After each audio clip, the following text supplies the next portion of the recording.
into the recap, guys. So last session, you guys were on the road from Succumber to Waterdeep. On the way to your first major stop at Daggerford, you guys encountered some ruffians, which you guys took care of post haste. Kind of debated about whether or not you guys are going to go after this new group of the 3 points, but decided to kind of keep the caravan moving until you guys can assess more information and figure out a more solid plan. When you arrived at Daggerford, you guys kind of split up to kind of get some just in-town tasks done.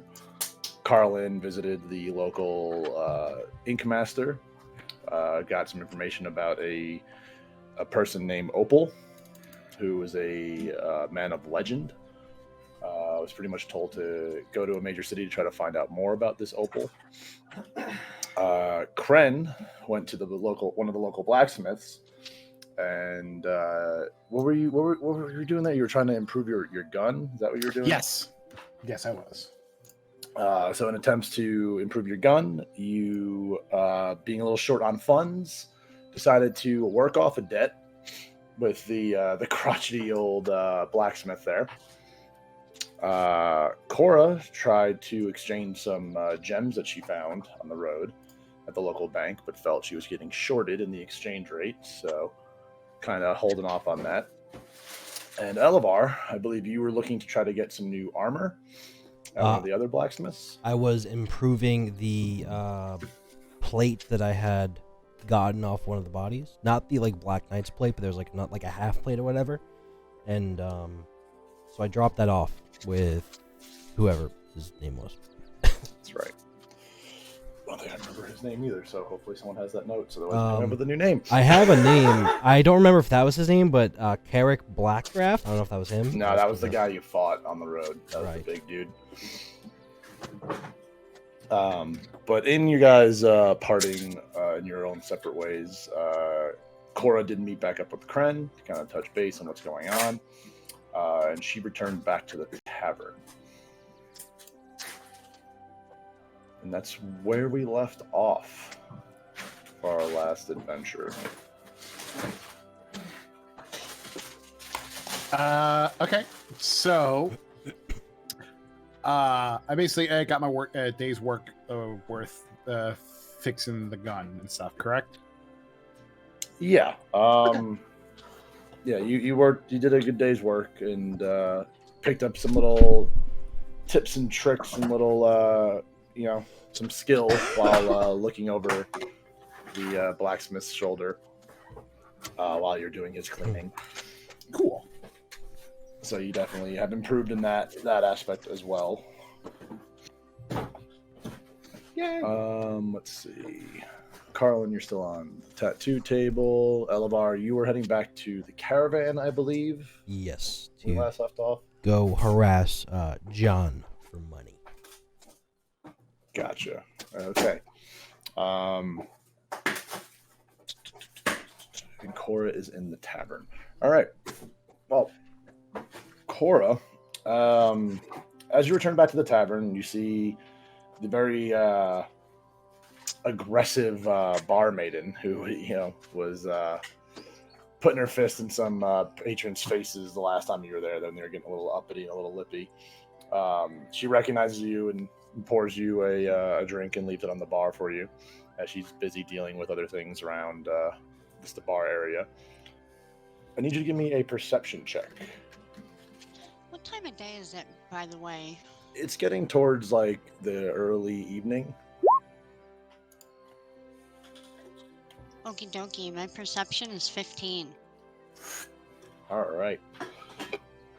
As you're sitting down and enjoying your drink and kind of just absorbing, the tavern's a lot more busier than the last time you were in there. Seems a lot of the maybe just some of the laborers or people that are just around the town have come out or are more available to hang out in the tavern. You overhear a small group gossiping about the lady of Daggerford. You hear them talking about how she's been summoning people to the Ducal Castle at the top of the town. and how people aren't coming back, while you're hearing two people kind of bickering and arguing about the validity of these rumors and there's stories and kind of drunken, almost, I guess, local political talk of people just going back and forth with each other. Is the bard maid still around? I want to try and flag her down and get her attention. You see her kind of leaning in one of the corners of the bar top, just kind of laughing and being jovial with some of the patrons. Okay, well, I'm gonna take my drink and get up from the bar and kind of walk over to her and ask her what she knows about this Lady of Daggerford. Lady Morwen. Lady Morwen, she's a fine lass. Her family founded Daggerford. They've been here for many generations. Her late brother, the Duke, he was a fair man, and when he passed, the lady took over. I tried to pay no attention to these rumors. People talk. People who are unhappy. People who feel like they're not getting their share. I heard some people over there talking about some people disappearing. What? Have you heard anything about that?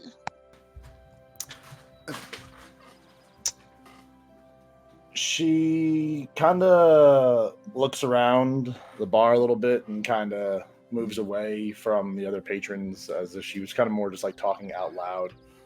She kind of moves closer to you as she leans in. It's like, you shouldn't be saying that too loud here, lassie. I could get you in some kind of trouble talking that sort of dissent. I personally do not know of any true tellings of that, but that is some of the word that some of these drunkards in here will talk about. Well, thank you so much for your time. I give her a silver piece and go back to the bar to finish my drink. Thank you, lassie. Enjoy your drink. Let me know if you need anything else. But again, be careful of what you say out loud. Some people might not take kindly to it. Very interesting. Cora kind of takes that to heart and just nods at the barmaid and then heads back to her seat. Cren's with her right now, right? You can be. She went to the tavern before you were done with your day, so Cren could be walking into the tavern at this point. Gotcha. Cool. All right. So I guess Cren's coming in and is kind of like famished and stuff. And it's kind of like looking for a seat, and I guess is looking for Cora type of deal. Kind of going like this, trying to find the little one. As you enter this busy and just very packed tavern, you look around for a little bit, and yeah, you do find your old lady hobbit or halfling friend. Cren, I gotta ask because I feel like I don't enough. What form are you in right now? I am in a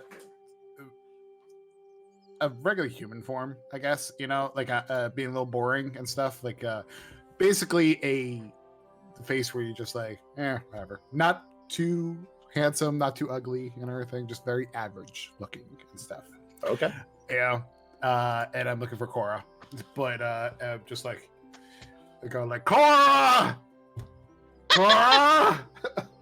That definitely catches Cora's attention. She starts turning around and sees this guy yelling at her, but she doesn't recognize him, so she just kind of like raises her eyebrows at him, like, me? Yeah. You know.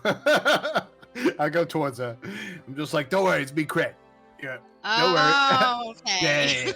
Gotta be unassuming sometimes, you know? Just be very, very average looking, you know? I never would have guessed that was you. How's it going?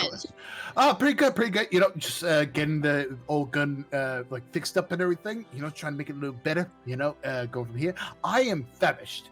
I would like to get something to eat because I don't think we've eaten the entire day. I'm not sure if I remember. You know, like I felt like it's been weeks, but it's only been a couple hours. You know, but let's get something to. Funny how that happened. Oh yeah. What's new on your end? And like as like Cren's trying to like flag down somebody, one of their waitresses. Yeah, let's find like a table or something that we can both sit at. As that's happening, I explained to Cren that I've been looking around for somewhere to sell these rubies today, but like your friend at the where were we earlier? The armory, the weapon Yes. shop, blacksmith. Your friend at the blacksmith. Words are hard. Your friends at the blacksmith said everyone's trying to undersell me. But anyway, I've been hanging out here in this bar, and people are talking about the Lady of Daggerford. She sounds like a very interesting character. Have you heard anything about this person? Hold on. Let me check the gods. Bobby. Bobby, do I know anything about this woman? I would say Like anything from the underworld, like okay. like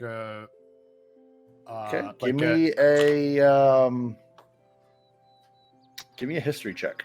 Gotcha. Because like my rationale, if there's a bunch of people that Lady Daggerford killed or something, like maybe like they're all just like talking to each other, and like, as they're going over the boat, just like, man, that Lady Daggerford killed me, you know. Like, that's my rationale. No, I like the way you think. Give me a history check. Gotcha. Have a +4 for it. 21. Very nice. Very nice roll. In your time in the underworld, you do recall hearing about an influx of possible. Trying to think of what would be a good word of new tenants of the underworld that have possibly come from this area. And Lady Daggerford, like that name popped up a bunch? The name doesn't really like ring a bell to you, but just the fact that there seemed to the possibility that there was just an influx of maybe some passengers who have come from this area. You and your dealings you weren't like a bureaucrat, dealing with the incoming passengers or like I said, tenants coming in. But you being an agent of the underworld, you definitely talk to your fellow coworkers from time to time, hear gossip and whatnot, and probably in your passings at work have heard someone mention that like, oh man, like that Daggerford area has been real fruitful lately. Gotcha. Cool. So, Cora, it's interesting that you say that because like back at the office, by the blood cooler, I don't drink blood. My friends drink blood and everything, because like some of them, you'll need to get the all nitty gritty and stuff. Anyway, by the blood cooler, we are kind of talking about how around this area there has been a lot of influx of new tenants coming into area, so there might be something here. Just letting you know, and if they're being sent to the castle, I think that might be the place where they're getting killed. Plus, it's a big castle on a hill. I've seen a lot of tavern stories where those of the horror variety where they start out just like that. So, just saying. But at the same time, do we want to mess with that? Because for all we know, they're doing their lord's work, Cora's still trying to wrap her head around the blood cooler.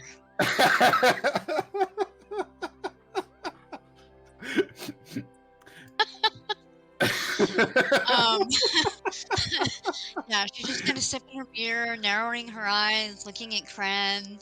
Wheels are turning in her head.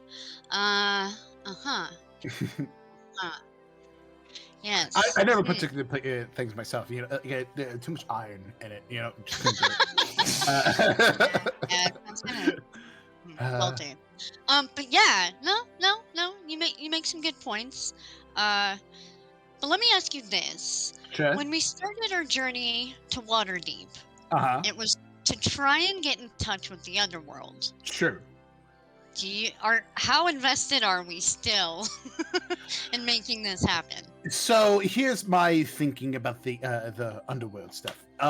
If my Lord Hades is no longer there, that's a problem, because like he's kind of like the head honcho, and like if he's gone, there might be there might be a power vacuum. But also, if somebody's really gotten rid of him and started doing stuff and to do their nefarious deeds and everything, that's also bad.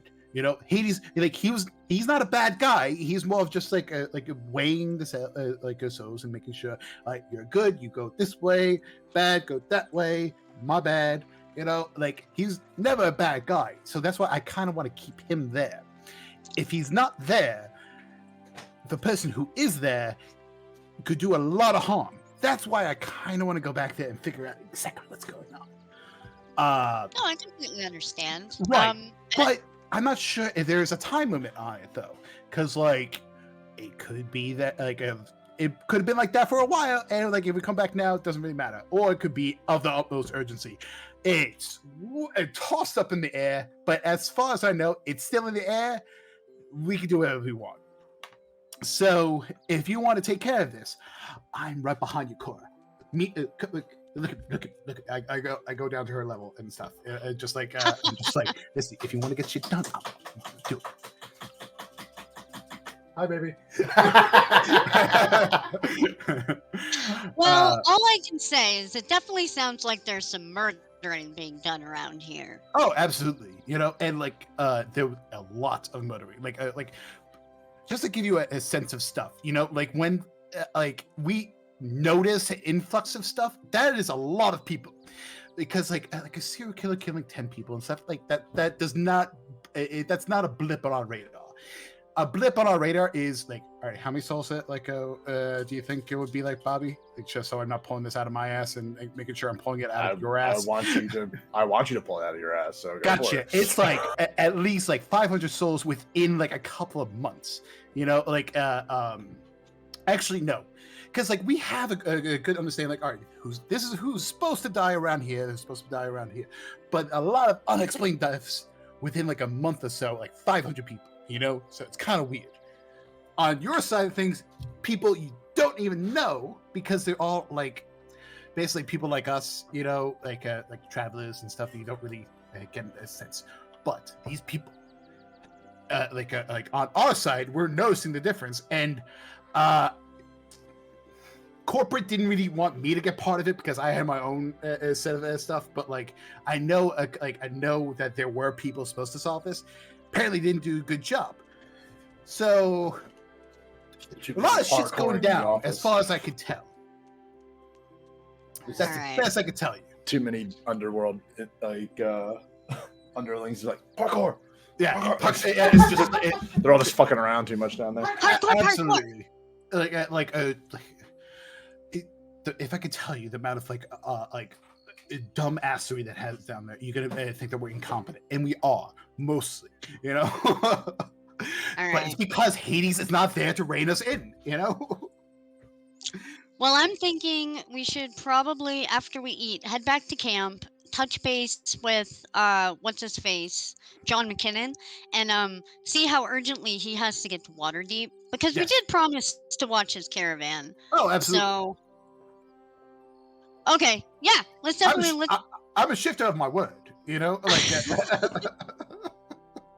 don't worry about that. As a reminder for you guys, it has been 6 days since you left Succomber, which is pretty much when you had Cren. You had your vision of the empty throne in the underworld.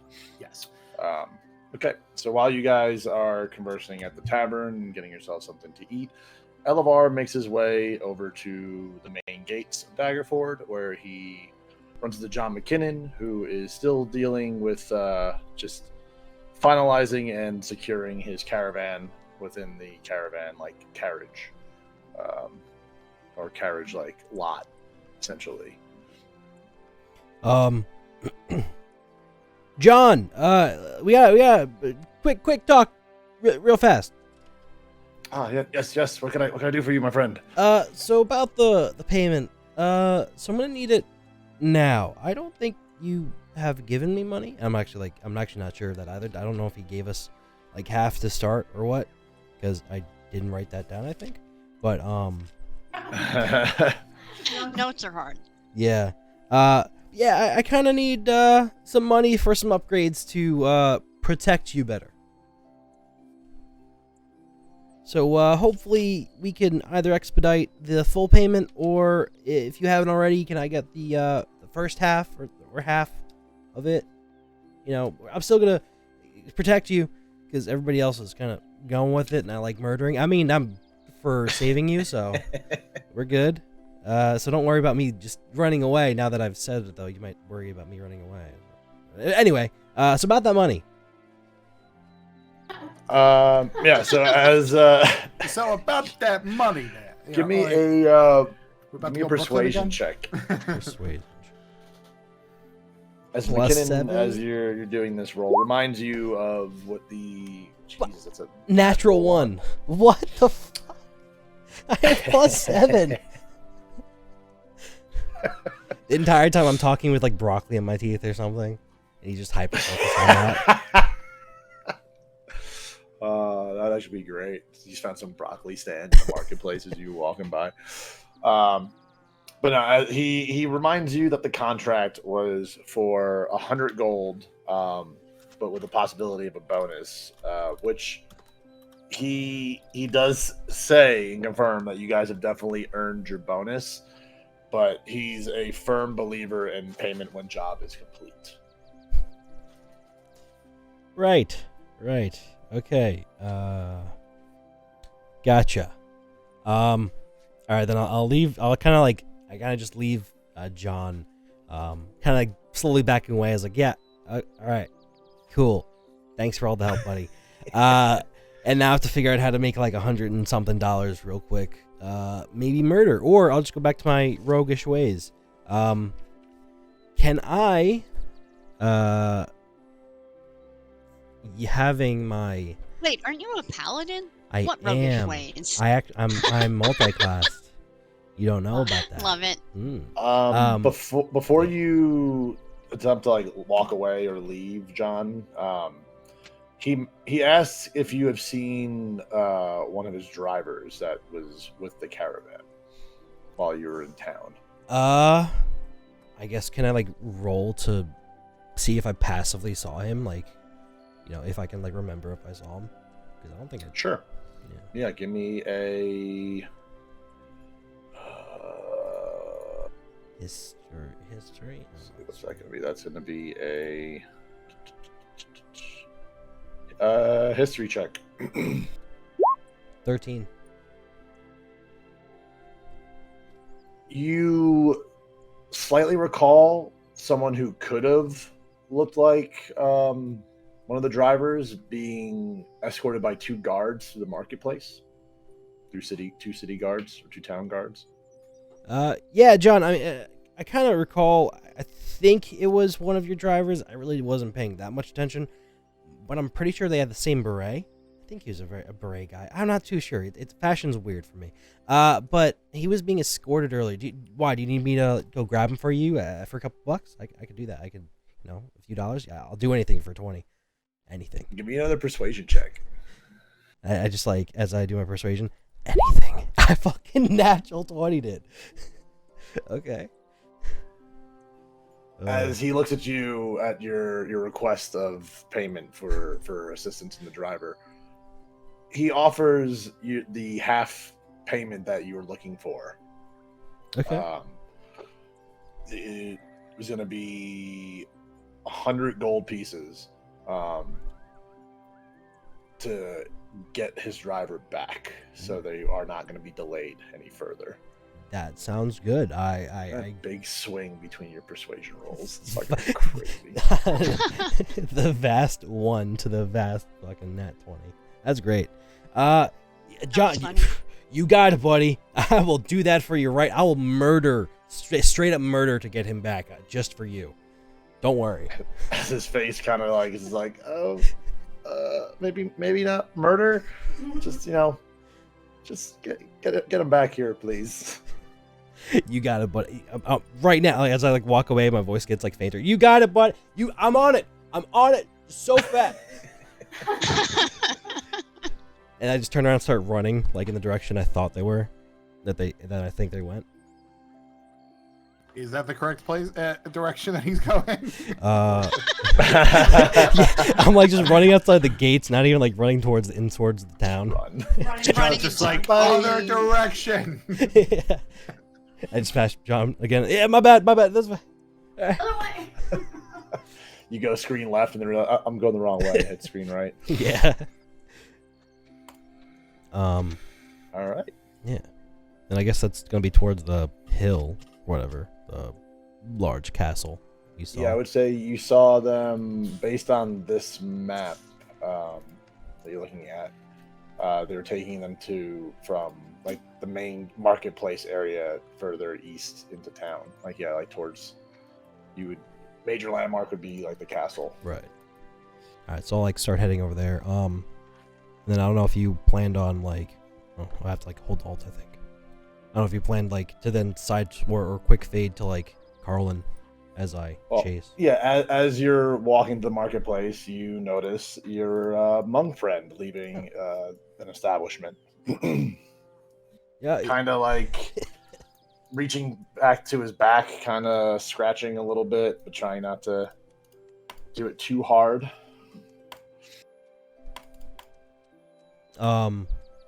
Wait, he's scratching his back? Yes, you see him very attentively scratching his back. Like, hey, Carlen, you need help? You want me to? This is a weird question, and don't really question me why I want to offer you. You want me to scratch your back for you? It seems like you're having difficulty. No. Carlen pulls out the bow staff and starts to scratch his back with the bow staff. You see him pull this tiny, this foot long rod out of off his side, and just extends one end of it as he's just scratching his back. I got this. What's up? What's with the weird favor? Well, I don't know. I figured maybe I scratch your back, you scratch. Wow, that actually worked really well in this predicament. I was gonna go try to find one of our drivers, because we need him to go tomorrow, and I'm getting advance payment, so I guess it's for money that we already have.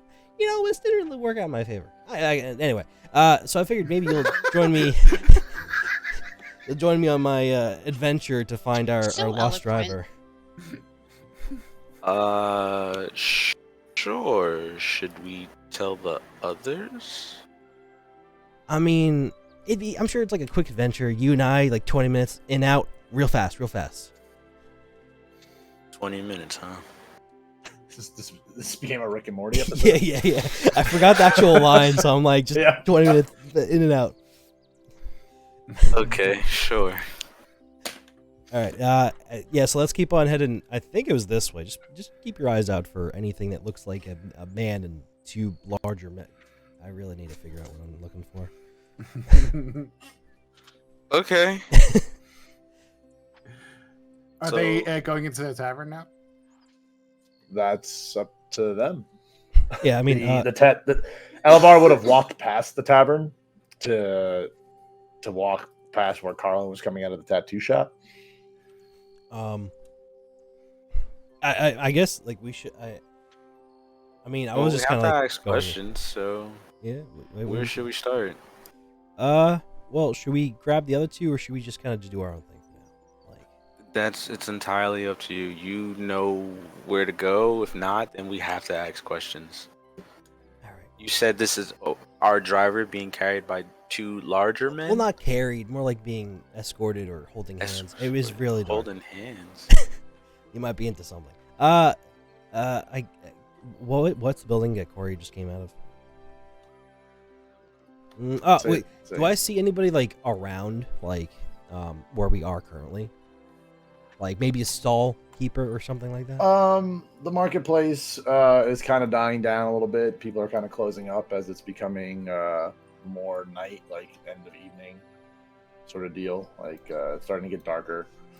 The marketplace is beginning to close. You can hear just bolsterous, rousing coming from the tavern that you just passed by. But yeah, there's some people still walking around the marketplace area.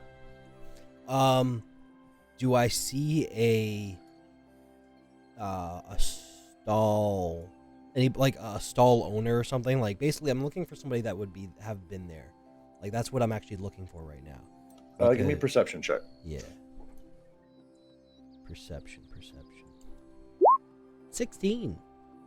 You see a tall, portly man in striped pants and like a plaid shirt, wearing like a very saggy hat, a big bushy beard, standing next to one of the stalls, kind of lowering, I guess, a curtain, like, or just just a drape of some kind. Kind of like closing up. Yeah.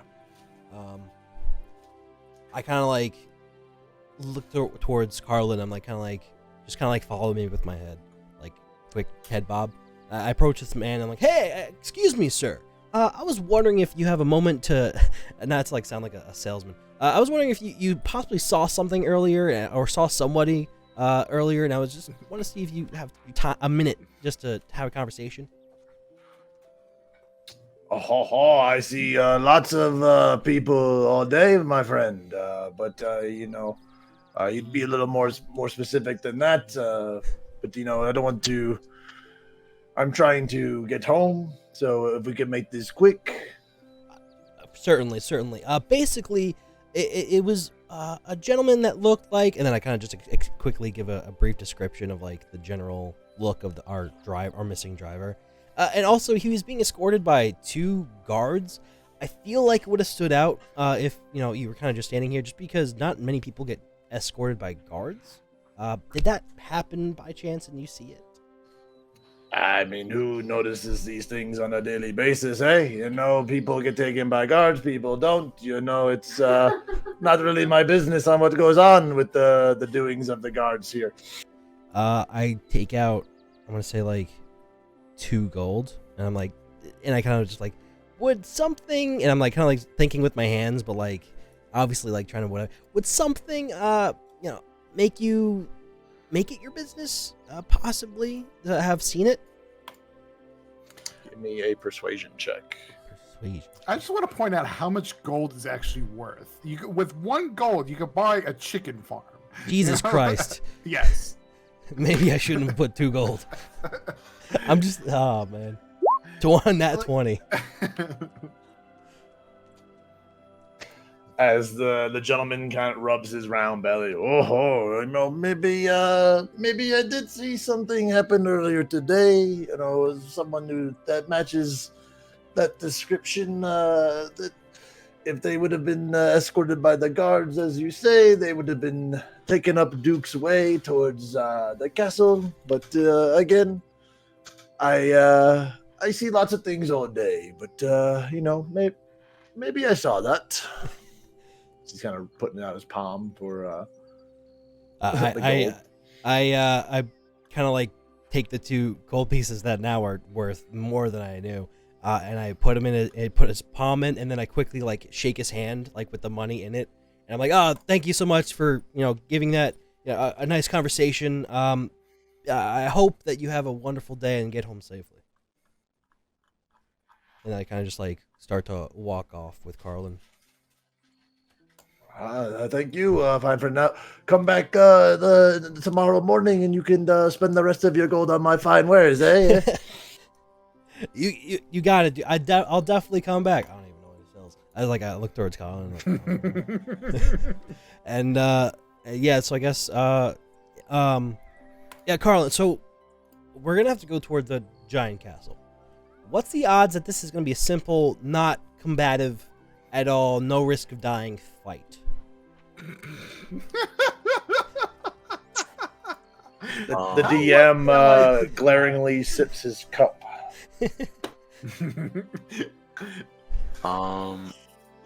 Ever since I joined up with this crew, I don't think there hasn't been a moment where I did not have to fight for my life. Yeah. So we got ambushed by a shambling mound once. It came out of nowhere, and then I had to save 2 people.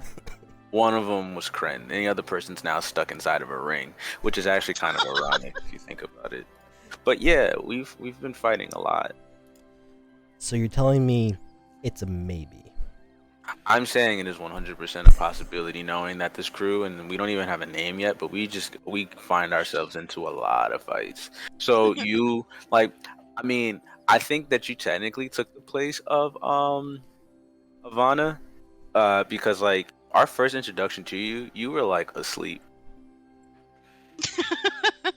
I mean, I did call out before I passed out, but So technically, technically, like your call out, you escape so much air escaped from your lungs that you passed out. So you really like did that to yourself. I I mean, was I trying to was tell you to shot like in turn the- away, but I like, was shot in the neck by a dart. which is the ironic thing about that. Like you came in and you tried to save the day, and then next thing you know, you had to be saved. So like, Yeah. I am fully expecting to having to save You know, you. you have a really good point here. I really don't have a good track record. Bruh. So then I kind of just like start. I don't even like say anything. I kind of just walk towards the bar where I think everybody else is, and I'm just like kind of like thinking, I was like, damn it, I'm fucked up. I got roasted. By a monk. And then before I guess I enter, I guess just for lore purposes, I did put my chest in the cart, and the chest has a chainmail that I was trading out. But the thing is, because I have my half plate I was going to be using, but the half plate's at the blacksmith, I technically have no armor, so I'm going to go grab the chainmail from the cart, and then I'm going to go to the place where Cora and Cren are, just for lore purposes. But yeah, Okay. so I'm going to grab the chainmail, and then we're going to the bar, and then I'm going to kind of like open the door and look for them, see them, approach them, and be like, guys, we have a job to do. Well, I guess I have a job, but I'm asking for your assistance. Yeah, sort of. I mean, realistically, if we don't get this done and there's an issue, we still can't leave anyway. So one of our drivers is missing. And we have to go to the castle. And Carlen made a good point. We're probably gonna have an as issue. it was coming up, I was finishing up a story of something where I was just like, when you have the person, you gotta have the vat of ammonia underneath them, you know, and you gotta feed them a bunch of water and stuff inside there, you know. So that's what you were interrupting. Is Cren telling this story to Cora? Yes. Cora, what is your reaction to Cren describing Of course, this? why not fascinated? I can't wait to hear how this ends. Jesus Christ. Now, by feeding them a bunch of water, and hanging them up above this vat of ammonia inside of there, that is telling them, the second that they actually have the sweet release of whatever they're going on, their piece will actually go into the vat and create a low-grade mustard gas. And, As your story is cut off, as you look up and you see Elevar kind of just staring at the table. Elevar, how are you reacting to just walking into the story right now? I was prepared to like have a whole speech like let's do. I'm like, and I just come in like, and I heard mustard gas. I'm like, I'm pretty sure that's illegal. What? It's fine. It's fine. Carlen, would you it's have not legal when it's in the underworld, you know? Come on. Carlen, would you have followed Elevar to the tavern? Yeah. And I just kind of like I'm like kind of just dumbfounded like hearing that he's making this mustard gas of I think a person. I don't even know at this point because I came in at a weird time. Oh, it's a form of torture. Don't worry. Oh, okay, don't have to worry. I just kind of look at Carl like. And the good thing about the underworld is when they die, they just come back to life and we just feed them a bunch of water again. You know, it's just like the cycle continues and stuff. You know, I personally didn't do it that way, but I was just saying that one of the ways that I've seen it done and stuff. And I think this was the result of a thing of talking about the people that were getting tortured after Lady Daggerford, and then just went into an entire rant into different ways of torture in the underworld. Okay. So we have to go to that castle on the hill. Yeah. So basically, one of our drivers is missing. And we need to go get him. And a very large gentleman told us that he was probably taken towards the castle. So okay. So many questions. There's okay. The likelihood of him being alive right now, because we were just talking about this, me and Cora. You know, like a lot of things are pointing towards that castle, right? My face turns into basically kind of like George Clooney type of thing because I start to explain a bunch of shit, and George Clooney is the best at explaining. Hold on, Bobby. Does he look like Cren? Or is No, he like... he was just looking like. Average So dude. technically, Elevar, you recognize Cora being told these torture stories by a regular looking dude. But I have Cren's uniform, like Cren's. You are wear, yeah, you are see, yeah, you would see that equipment. But yeah, he's presenting as like a human male right Yeah. now. Yeah. Which you guys probably I have didn't not seen recognize him when I You first guys saw wouldn't him. have seen him like this in this form before. I feel like I'd almost get used to it real fast, just like the amount of times I've seen him like change who he is or who they are. Cause, Yeah. I haven't asked their Catch pronouns. on. I think you're starting to recognize the armor more than the. Yeah, just as long as like Cora's Yeah. It's all about involved. that silhouette, you know. It's all about the silhouette. Yeah. So, and I kind of look at Cora. I'm like, this is Cren, right? I'm not going crazy. This is Cren. Oh yeah. That's okay. Cren. Just I'm like 95% sure. You never know. So yeah. So okay. So we have an issue with the castle. Obviously, you guys were talking about that. I was hoping it'd be like a simple, like, hey guys, wrong person, grab our dude and get out. But one, Carlen made a good point. Knowing my track record plus your guys' track record plus our track record now. 4. Yours and plus ours is 4. Okay, going on.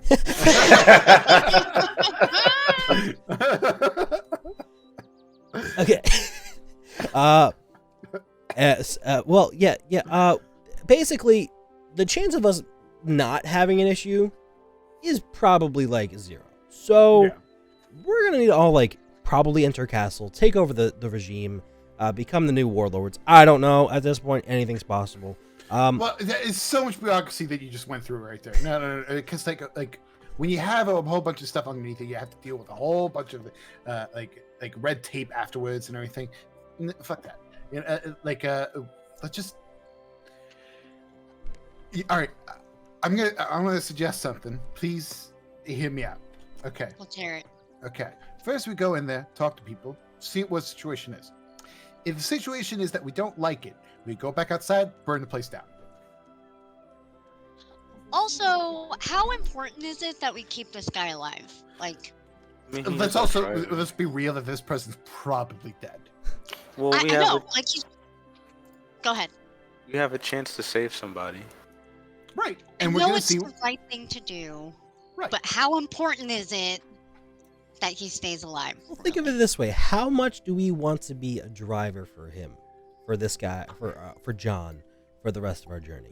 I don't mind like taking turns, but like I don't want to be a sole driver. I don't know about you guys, so I feel like it'd be more annoying to be a driver. Do we know than to deal with anything about this castle? this. Okay, so Cora knows some stuff, but I know some stuff and everything. I guess we just like relate to him like what we just talked about before about my underworld stuff, as well as like what Cora, do you want to like role play that part where just like Nah, just summarize that. Like, I was in the bar earlier and I heard that there's a person named Lady Daggerford who lives in the castle and that people have been disappearing and she's a suspect. Right, and I relate to them just like how in the underworld, we know that from Daggerford there was a lot more people dying than there actually should be. That's on our little list of people dying and stuff, you know, like a lot more.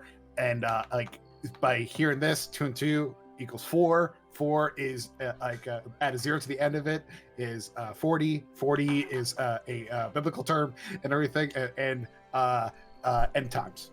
Okay. I'm just looking at Carlen like, do you have any idea what this means? No, and I'm half angel.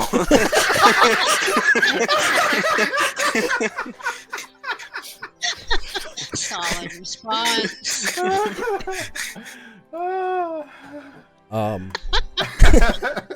was good. So no matter what, this is a connection to the underworld. Absolutely, there is a connection to the underworld. And now the chance of it not being the castle is slim to like there is a very small chance that it is a coincidence with this castle, but I'm putting my money that's 98% connected to this castle. Now, knowing Bobby, he's going to be saying like, "Oh, guess what? It's not the castle now. Whatever." He's gonna be like, "You're so sure of this shit? Guess what? It ain't the castle. It's the guy in the little stand to your left." You know, The guy that we've talked. That I It already was the talked to. He's Frenchman an all masturbate. along. Bobby, how does a disguise kit work? Does it just change my appearance, or does it like change my armor and everything else as well? So let's pull up just the description of the disguise kit. But from my recollection, the disguise kit essentially is like makeup, like sort of deal. Like there might be certain things where you could kind of alter your clothing, but Right, but not like have like a full ass armor rehaul. No, there's a spell called Disguise Self, so I can't imagine that the Disguise Kit would be it doesn't better do- than yeah, using it's not better than the Right. spell. From the spell. Where is it? Disguise kit. So yeah, it's a pouch of cosmetics, hair dye, small props that lets you disguise and change your physical appearance. Proficiency in this kit lets you add your proficiency bonus when doing ability checks. So essentially, like if you were going to use that, you'd be doing like performance checks to kind of like see how well like the disguise kit like works for you. Right. But it's mostly like you can you're doing a YouTube makeup tutorial. All right. I'm just kind of curious. Can I look around in this bar as we're having this conversation and see if there's any guards in here, possibly drunk? Yeah, give me a investigation check. +0, it's 14. As you are looking around the tavern, you can see that there's in a corner there's like a guy playing a lute and like a guy with a tiny little like hand drum playing around in the corner. Some people are kind of like raising their glasses and enjoying that. Other people are just gathered around tables and being jovial and just bolsterous and everything. And then you do see a table of 4 what appear to be town guards, kind of just hanging around, drinking with each other. Seems like they're having a decent time, but they're more in the center of the tavern. All right. So as we're kind of talking, I kind of like I look over them quickly towards the guards table. I kind of come back down. Like I kind of like bring myself down lower, so this way like it's not as apparent. I'm like, all right. So obviously we gotta get in there and deal with whatever the fuck is gonna happen. True. We can either force our way in, Okay. not knowing anything, but we know there's something nefarious about it. There's 4 guards here, maybe drunk, maybe not. Maybe we get them drunk. Don't know. But perhaps we sleep with them, get married to them. What? Okay, maybe that's too this is a much. long I want to hear this. Keep going. Keep I going. want to hear it too. This is like the donkey and the honeycomb in a brothel. I want to hear this story. So we make sure that we start our roots in town, right? This is a long con, and then as we get with them, you get with your partner and whoever, and that's when your bits match.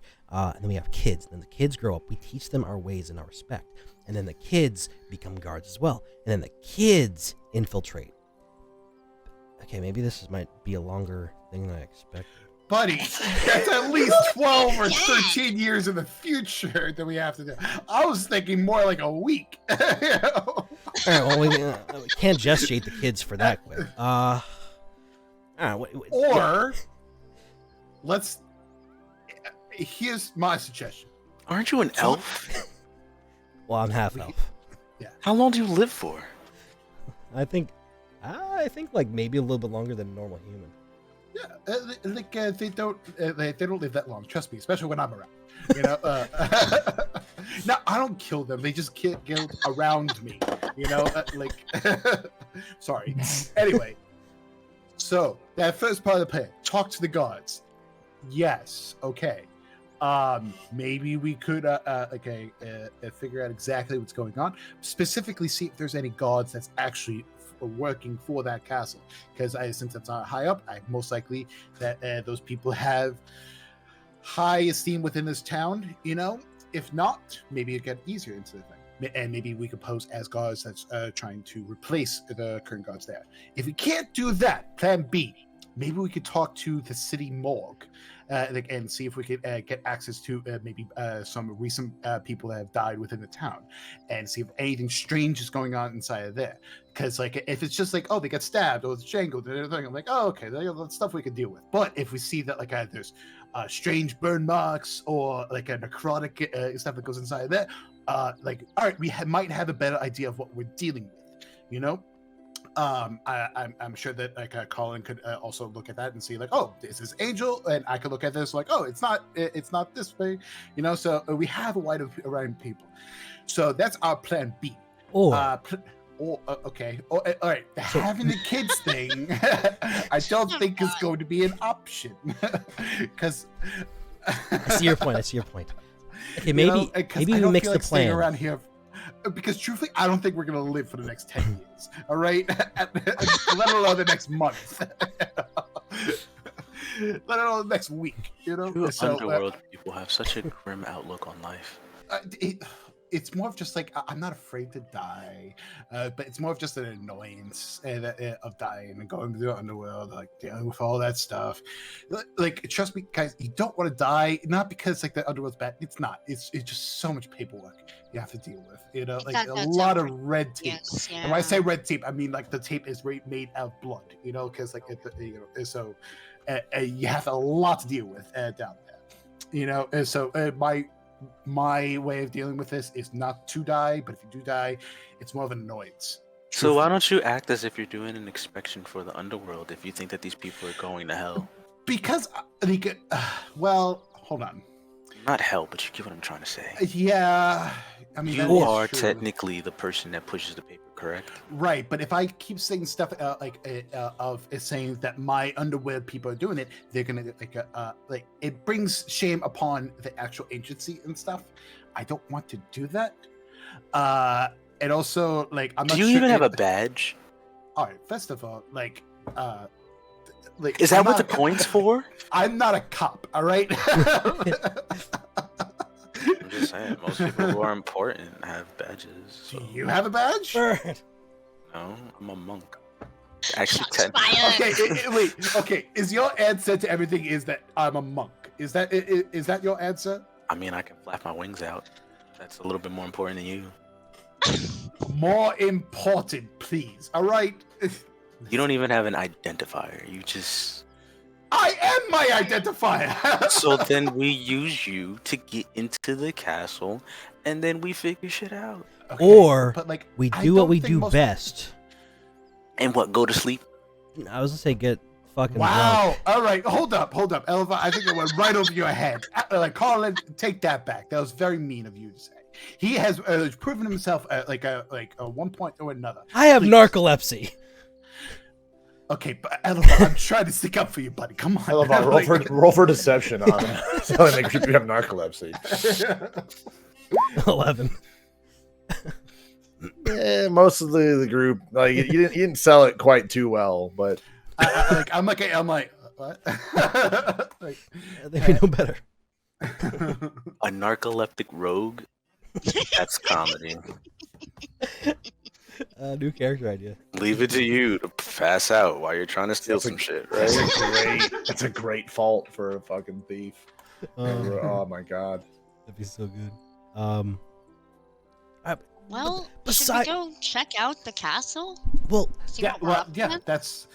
Let's first go inside there and like see if they're offering tours, you know, like because like I've been to other palaces and everything with like the whole like a royal and everything, like they got like people like their subjects inside. Let's see if that's what the deal is, you know. Let's what the hell did you just say?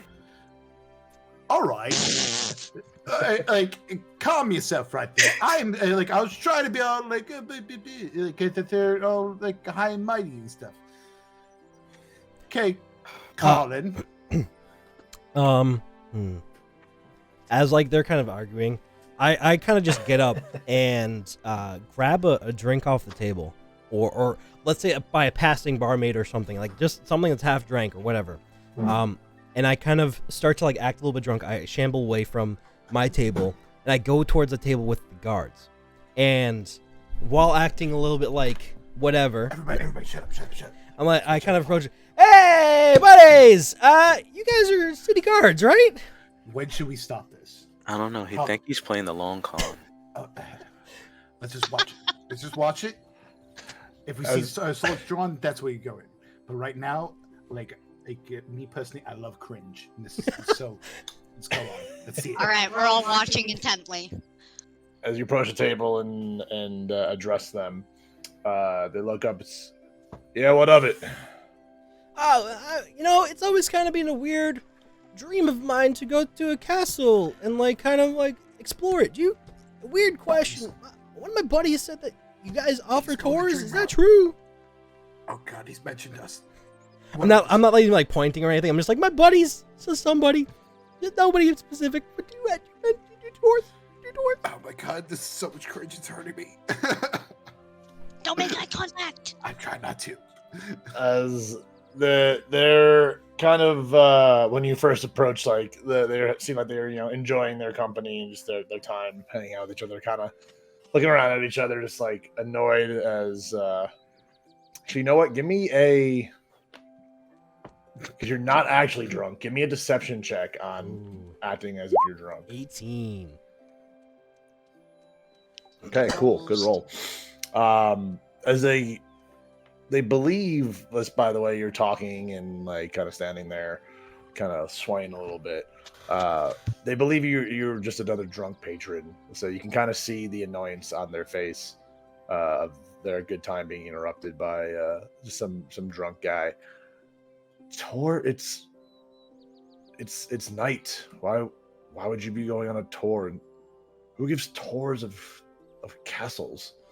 Well, I mean, I'm not talking about right now. I'm talking about in general. I mean, if you don't do tours, that's fine. I mean, you guys are hard workers, right? You do your shit. You're kind of cute, but you guys do kind of. I'm playing both cons right here. I'm just in case it falls through. I'm going for the long con.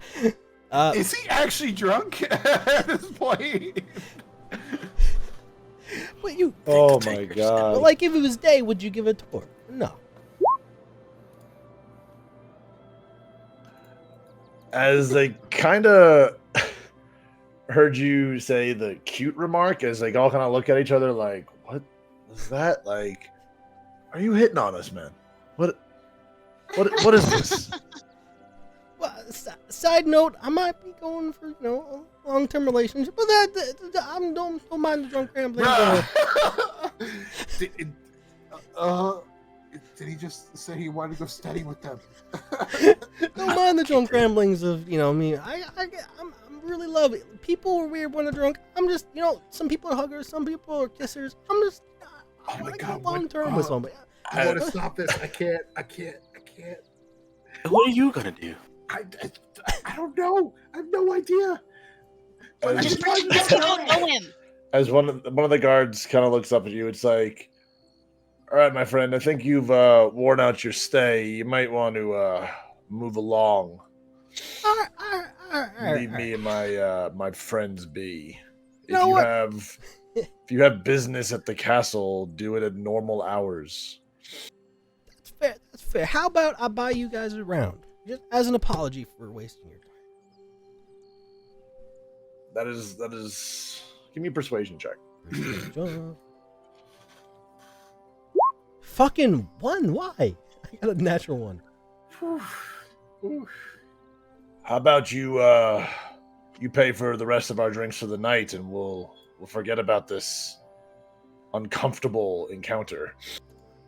I kind of look towards him how about how much drinks you gonna be doing? I think about 5 gold would probably be good. Just leave it on the table. I mean, are you gonna be drinking? As the one that said that raises his tankard up and just kind of sips it, but doesn't take eye contact off of you. So then wipes a little bit of the ale from his lips and puts the tankard back down. That guy was kind of hot when he did that. Oh my God. Why don't you see go why he wants to go steady. I kind of look towards him and I'm I kind of bring it in close, not close, but just come down, you know what? If you're gonna be using all this money for beer, for drinking, I'll make it 7. You gotta drink all of it. You know what? Let's have a contest. 10 gold. Who can drink the most before passing out? But everybody's involved. Cren, that sounds like your kind of a game. Yeah, but like, Double or nothing. wait, is he over there now? Like, Elmar is still to you. away from your Yeah. table. Yeah, Carlen's talking to you at your guys' table. So Elmar, you just propose a challenge to the guards. Guards in general. First, you offered them more gold than they were essentially demanding from you, Yes, that happened. and then you're now challenging them to a drinking contest. Yes, but That also happened. but I'm like, I'm not agreeing to do the gold. I'm kind of like, let's do. How about this? Instead of that, we'll have a drinking. Like it's kind of like that. It's like how instead of doing that, we'll have a drinking contest. Like, instead of me paying for your drinks, how about we have a good wager? How about 10 gold? I drink more than you, or you drink more, whatever the semantics are. How about we figure out who can drink the most, and that's involving everybody here. okay. So I'm whispering to Carlen and Cora. I'm just like, all right, so he's gonna get them all distracted, right? We need to know if if these guards are actually the ones that like are guarding the castle, or just do we know these guards are actually the ones that do the castle, or just the town? They We have they, no ju- idea. they just look like the regular just town guards that you guys have maybe. Okay, so this passed could be by. a complete waste of time. Yes, it could. Okay, cool. All right, we're rolling with it. Gotcha. All right, so while he's distracting these guards, like I'm not that good at pickpocketing. If you guys keep anything off those guards as like a map or orders or something to know whether or not these guys are doing it. And it once we find that out, put it back onto those guards as they're drinking and all those ways. That's the way that I think we can salvage this little situation that Elva has presented us. Is Or we this a could just good ask idea? them. I mean, that's true too. All right, you know what? Fuck it. Let's do that. All right. Elevar, give another persuasion check to see if.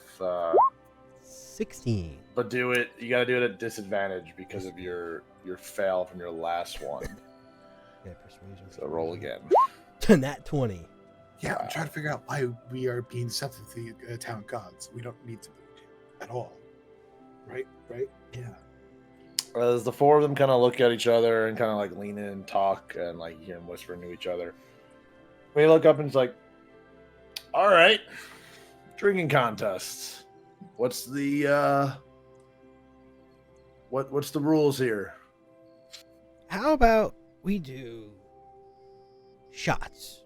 I mean, one shot per round. Everybody's involved. So you say everyone. What is everyone? There's a lot of people in this tavern. Well, not obviously, not bro. I can't afford Battle that much. Royale of drinking.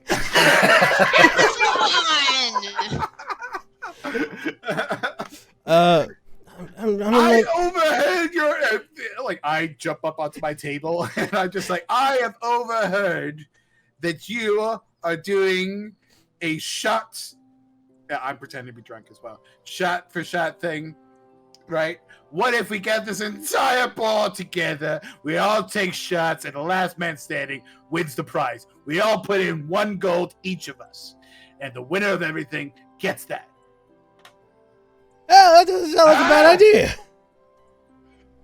idea. Give me a performance check. Okay. Advantage or disadvantage? Just a straight performance check. Gotcha. Damn. Nat 20! Yeah. 21 altogether. Bobby's like, God damn My it. God. Oh, this is gonna be so good. How's the gonna crowd take- reacting? One combat encounter, and y'all are probably gonna get your ass kicked. So many nat 20s just went out. Yeah. I know. Like we can control it. The dice gods like our role play. as Cren jumps up onto the table and gets the attention of the entire tavern, proclaiming this drinking contest for everybody. Barkeep, do we have enough ale? What is our alcohol of choice, sir? And I'm pointing at Elevar. I was like, would they, shit. I mean, like, I'd kind of look towards, Bobby. I would say probably in this area of the Sword Coast, if you're looking, besides just a general, like, ale or, like, deal, if you're looking for, like, shots, they would probably have some sort of whiskey. Would probably be the easiest thing for them to distill in this region. Can I? Okay, I think the drink of choice should be the Bobby Crawler, the cousin of Johnny Walker.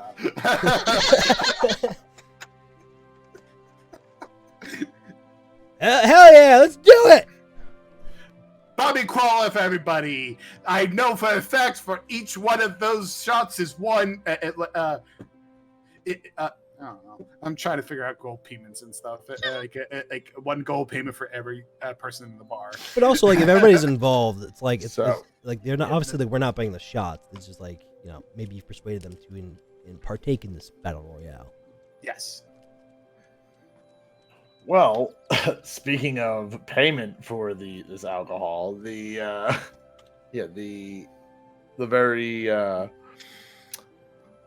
what did I describe her as? The aggressive barmaid who works behind the bar directly shouts back as, first of all, your performance and your announcement to the entire tavern. A good chunk of them erupt in, like, enjoyment and glee and agreement of, like, yeah, let's do this. You are entertained. Not everybody, but there's a large group of people who are all about this. Huzzah! But the aggressive barmaid is definitely questioning as, like, the crowd kind of dies down. It's like, who's paying for all this drink now? How much would it cost?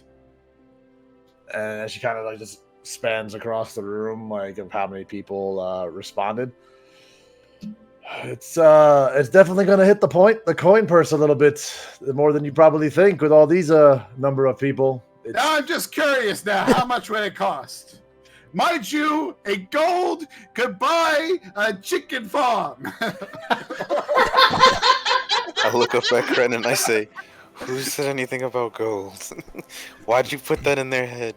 Well, I'm trying to, because usually, like, the person might say like 100 gold. And I'm like, that's not. So let's see. For a shot, the shots of the whiskey here, it'd probably be about, like, 2 or 3 silver a piece. I would say at least 20 people in the bar have agreed to join in on this. And if you're doing shots, as in, like, everyone's taking a shot, it's like 20 plus people times however many rounds it's gonna be. So we'll play it by ear. All right. Put your entrance fee onto this main table, and my friend Carlen will look after the money if he is not competing. Are you competing, Carlen? No. Okay, Carlen will be looking after the money. He could definitely be trustworthy. Trust me on that. Now, the entrance fee will be 1 gold piece, and then you will have to buy your own shots. Just to make everything easier after that. Sarah, do you remember if I named the bar maiden last time? I don't think you gave me one. You just called her the barmaid. Okay. Magda! If you come over here. I'm going to name her right now. Her name is Claire. Claire. She has a different idea. Okay. How about I just take a portion of the winnings to cover the alcohol at the end of the contest?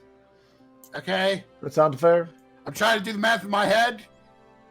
It hurts. Okay. If everyone's putting in a gold piece, you have. So I'll give you an exact number of patrons inside. It's 25 patrons, besides just the guards. So it's technically 29 total with the guards, and that's not including you guys. So there's 29 gold pieces in the pot for just that. Okay. Carlen's not gonna compete. Cren Elamar is going to. Cora, are you competing in this shots contest? Cora is not competing in the drinking contest. Okay. So to make it just even, then because it's just the two of you, we'll just say altogether it's an even 30 people.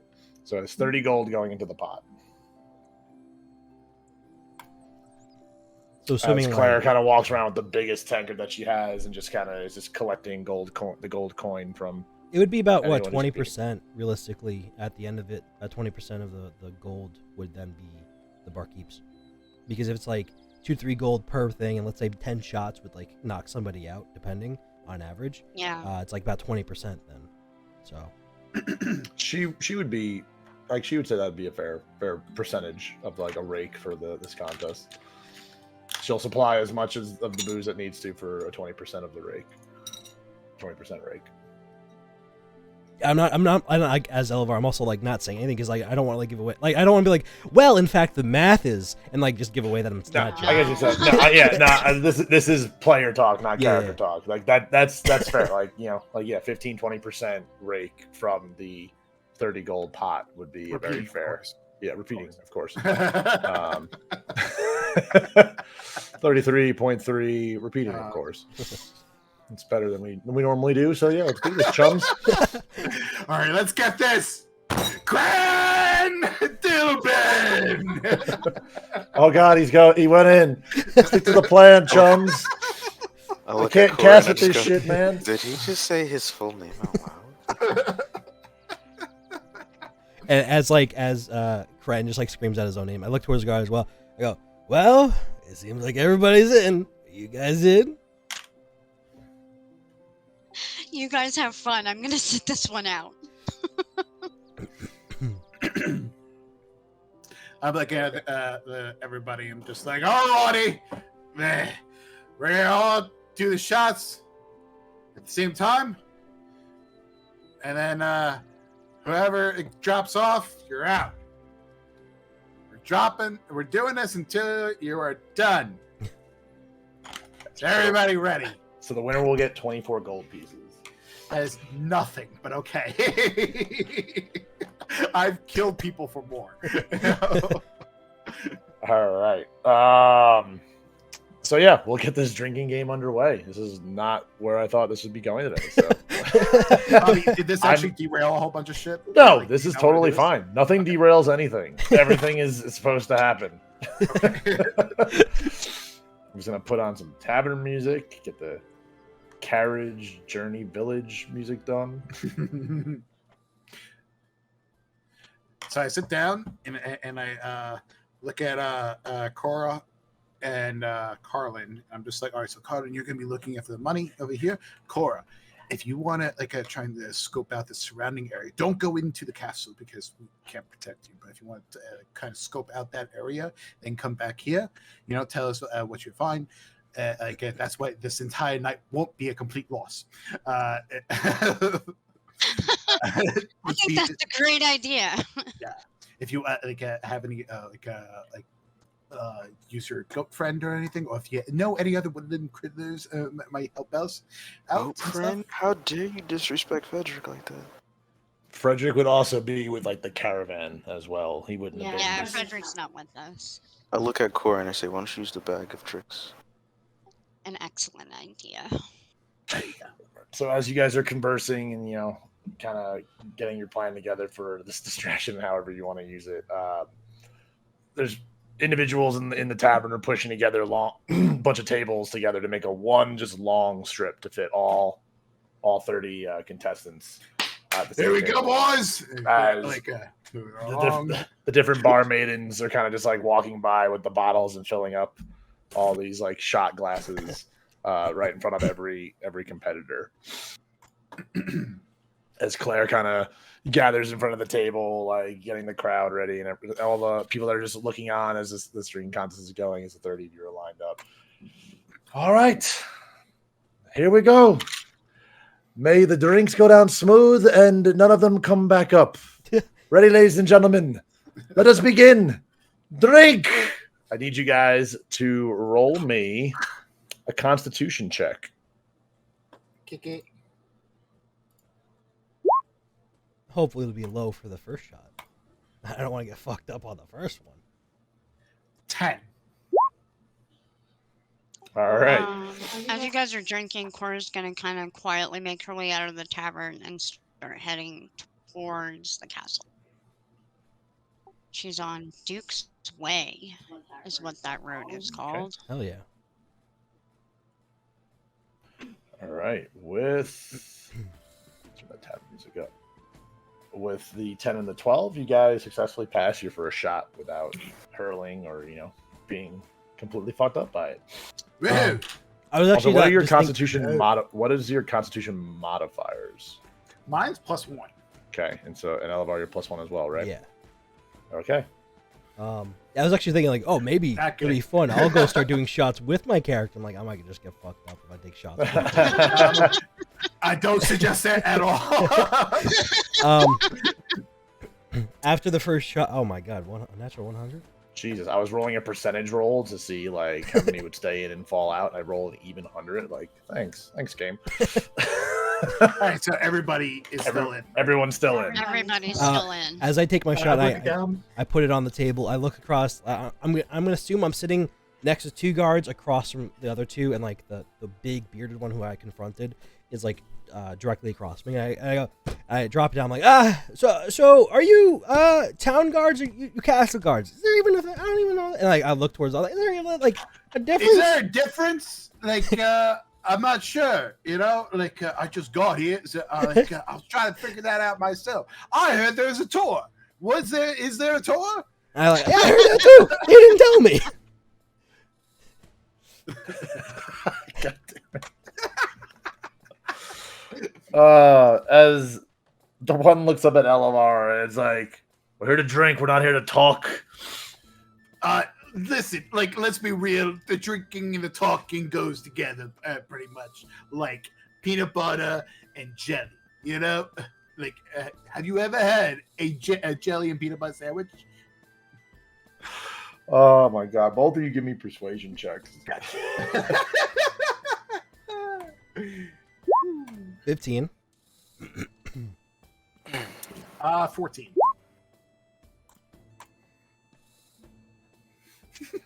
Okay. As you guys are just parading these dudes with these nonsense conversations, the one of them looks up. It's like, let's get the next one. As the rest of the crowd cheers and boasts as the barmaids fill up the next glass. Everyone, and Claire raises her hand again. All right, ready? Drink. Give me Salud. give me constitution rolls again. Fucking natural one. 10. 5. Oh my god. Wow. The odds are not in your favor. Elevar, the second shot, as you chug it down, your face pops up and you just go pale, as this shot does not seem to sit well in your stomach, as you try to hold yourself back from retching, but all of a sudden your cheeks fill up as you try to catch it, and then it's all over the table, right at the waist and like like belly of the guard standing at the table across from you, as they kind of as Claire and like other barmaids are pointing, people are pointing at you. It's like, you're out, honey. Step away from the fucking table. But I'm just like, that's also me coughing in real life and also in character. And I kind of like walk away and I just start like rinsing my mouth out with beer. Okay. Because that'll With just solve the beer, situation. All right. Also with that roll, most of the table clears out. There's only a third of the table left. Seems that you weren't the only one that got sick. Other people are throwing up as well, which Claire's just looking and just like, oh, please, fucking, God damn it, laddie. Cren, you didn't get sick, but that shot definitely hit you a lot harder than you thought it would hit you, being your second shot. Yeah. You're already inebriated. Cool.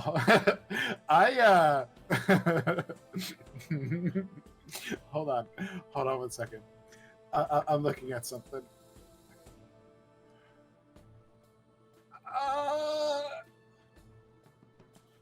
I want to know.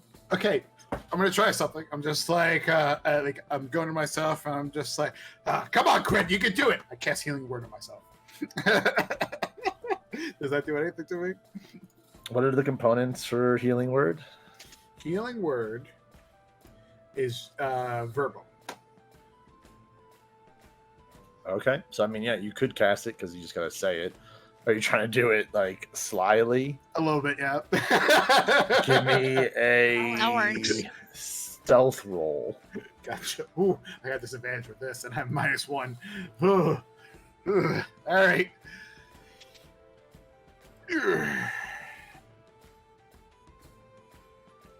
7 altogether. Wait. Why? My lower thing was 8, and it's -1, so it should be 7. So it's a 7. Yeah, you have 9 and 7 on Okay. roll 20. Yeah. Okay. You feel like this like burst of kind of energy, but you are still drunk. Okay. Like it's almost like you like kind of gave yourself like a shot of like Red Bull. Gotcha. All right. But like it did not change. It was a second level. Your intoxication level at all. Okay. And All right. I'll explain that more in detail after this whole event. But yeah, I'll give you a little more explanation on that. But I want you to finish first. It just in my head, I'm just having the effects of vodka and Red Bull are basically the effects of cocaine. But yeah, you're still drunk. You just feel like a little like peppy, like you're not like you're just like okay, like but you're still just as fucked up as you were. That has not changed in any sort of capacity. It's a good little party drug. I just found out about. All right, cool. But with that, they're including Cren. There are only 10 people left at the table. A couple of the guards got sick from Elevar throwing up so close to him as well.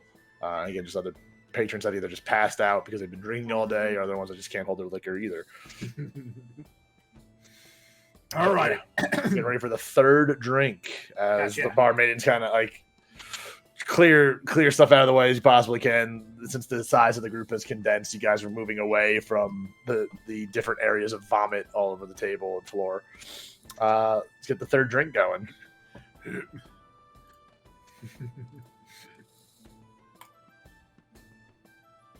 Constitution. Oh, not 1. Oh.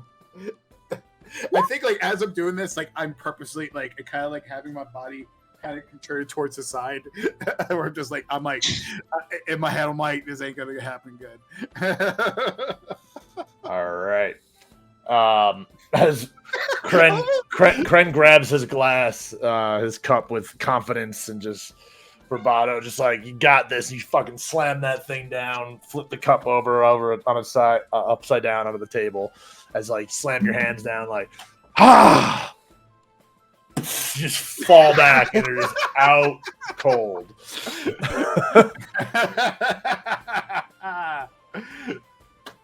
I'll take it. You are now just out cold on the floor of this tavern. Oh, no. The rest of the with Elevar and Cren out, there still seems to be at least one guard left and some other regular patrons. They go at it, and let's see.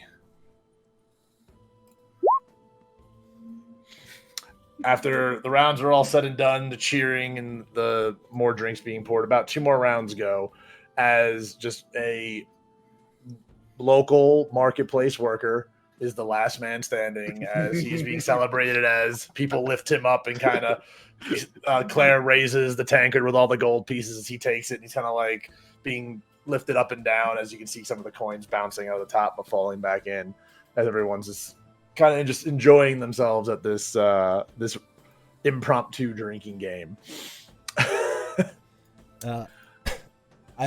With that, I always want to take a quick break because I got to pee, and then we'll pick back up from that.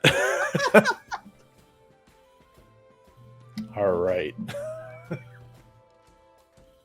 Yeah, impromptu drinking games. That's super fun. All right. We will cut back to the tavern in just a bit. I want to address Cora making her way towards the castle while all that was going on. Yes. Yee. Okay, so, Cora managed to make her way down Duke's Way, and she has come to Hill Road. What are these markers here? The arrows. It's essentially Yeah. to designate like a hill. Essentially, Huh? it's to designate a hill, like change in elevation. Oh, so that's not a barrier. No, that's like Okay, the it's not a fence as or as you anything. as you approach Hill Road and get to like where Duke's Way turns to go Hill Road or keep going straight. One, you see what appears to be you see a hill that's going up to continue the pathway upwards to where you can kind of you starting to see like a stone wall and some gates, but you also see a rather large temple, which at the front, hanging over the front door, is a solid relief sculpture of what appears to be a symbol of like a sun. I want to open the door. Can I open the door? Okay. Yeah, give me 1 second.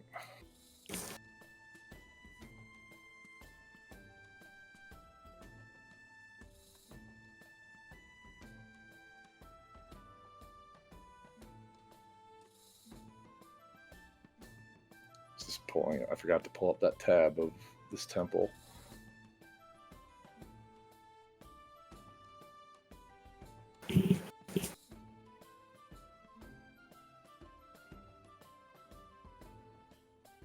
Okay. I mean, the door is open. It opens up to a dimly lit temple space, where it looks as appear people would come to pray, or pay their respects to the god that's here. The entire inside is adorned with different carvings and hangings of a bright yellow, like sun, essentially. Does Cora recognize the god of this temple, or is it foreign to her? Give me a religion check. Religion? Sure. Hey. Damn. I got Yeah, 19 plus 1.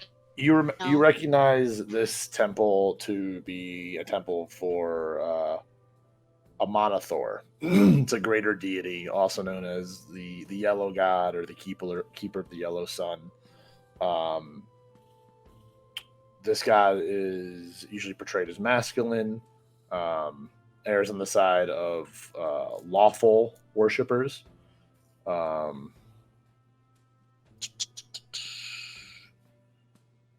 Mostly I'm curious, like, what are they the god of? Of law and like righteousness, essentially. Roger that. You have found, like, in your time in this world, it's usually the god of a lot of like clerics and paladins. Okay. Alright, cool. There's no one in there, right? You can see a couple of robed figures kind of just bent, kneeling down at an altar. They appear to be praying, but it's not like there's like a service or anything going on. But you just two robed figures, not talking to each other, just kneeling down in front of an altar. Okay. Cora's gonna keep being stealthy and silently close the door behind her and leave the temple. Give me a. Okay, really? Okay, that's fine. I'm a sneaky hobbit! Is that okay? Yeah, that's fine. And then Cora's gonna keep making. So she just stepped out of the temper, and now she's The temper. looking at the castle. The temper of the guards. Is there a gate through these two towers on the main path here? And is it guarded? Yeah, so as you approach the wall, you do see a gate that is lowered, and there are two guards standing on either side of the pathway in front of said gate. And the gate is closed? Correct. Okay.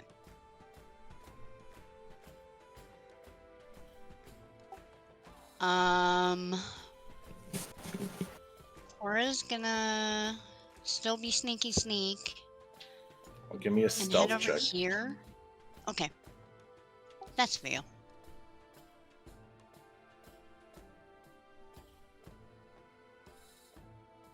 See? Sneaky sneak. But she's gonna head over here and check out number 5. What is going on with this grate here? So yeah, you're staying within the shadows. It's nighttime at this point. It's dark. Right. There's not crazy amounts of light. 1 second.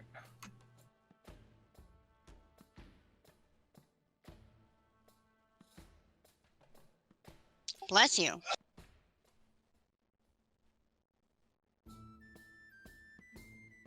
Bless you.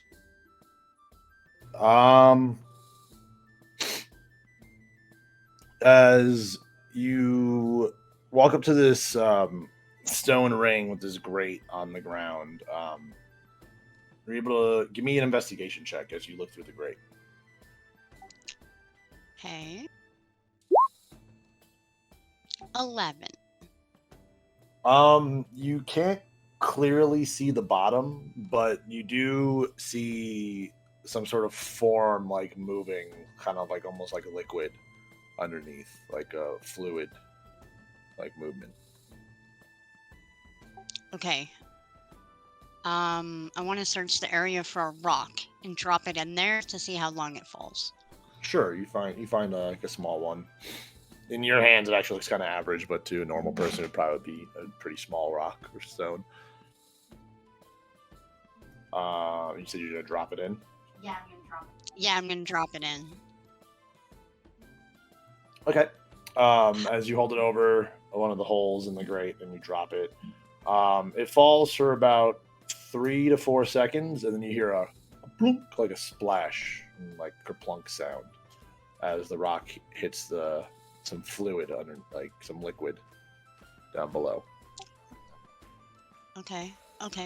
And from where Cora is standing, she's looking at these. I don't know what they are, like towers at each corner. Is there any sign of movement or like light up there? Not the main gates, but the towers on the corner. Yeah, you can see like dim light kind of like up there. You can't tell whether someone is up there quite yet or at this current moment, but you do see like the flicker of like a dim torch, what you could assume to be like a dim torch. Okay. So I get the impression that it's pretty well guarded from the outside.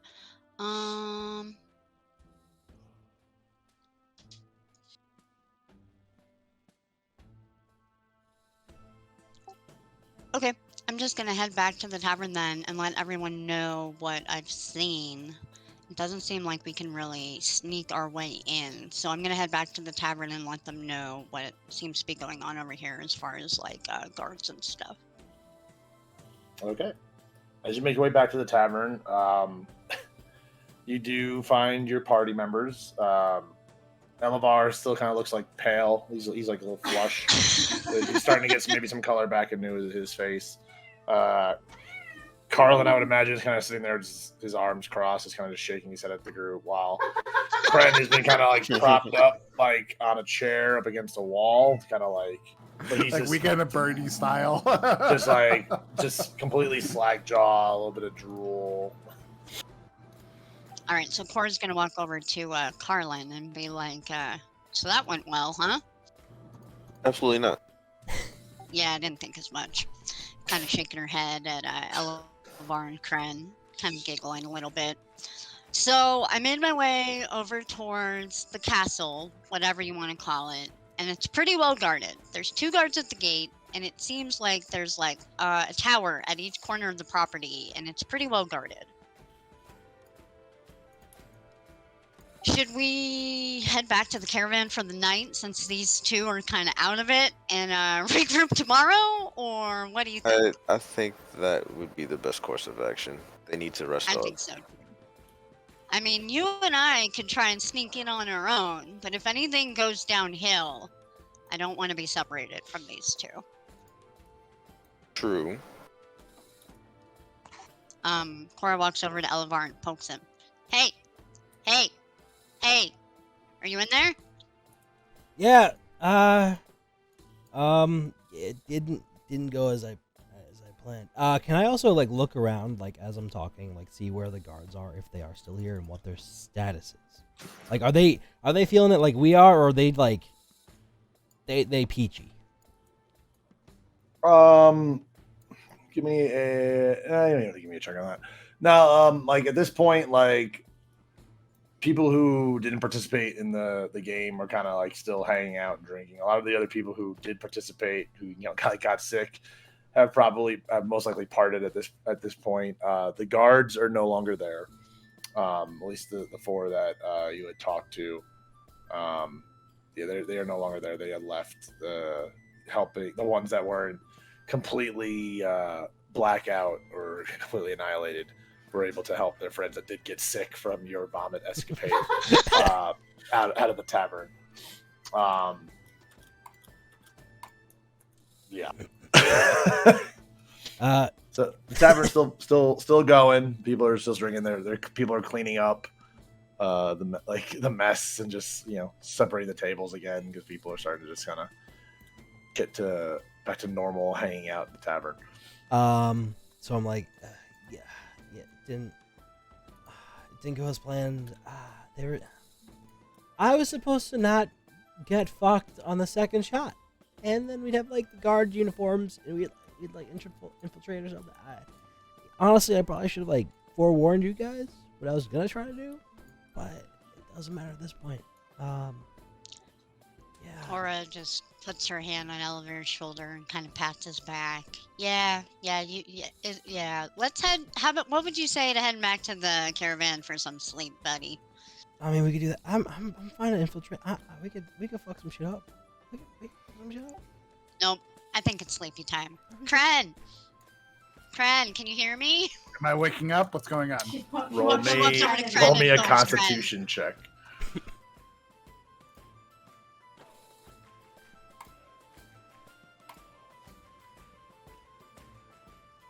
Seven. Jesus Christ. That's not very Constitution of you. Cren is still out cold. Can I? If anything, he like shifts it. Can I full on I just reach for something that I think is a pillow. Is there anything in my area that can act as a pillow?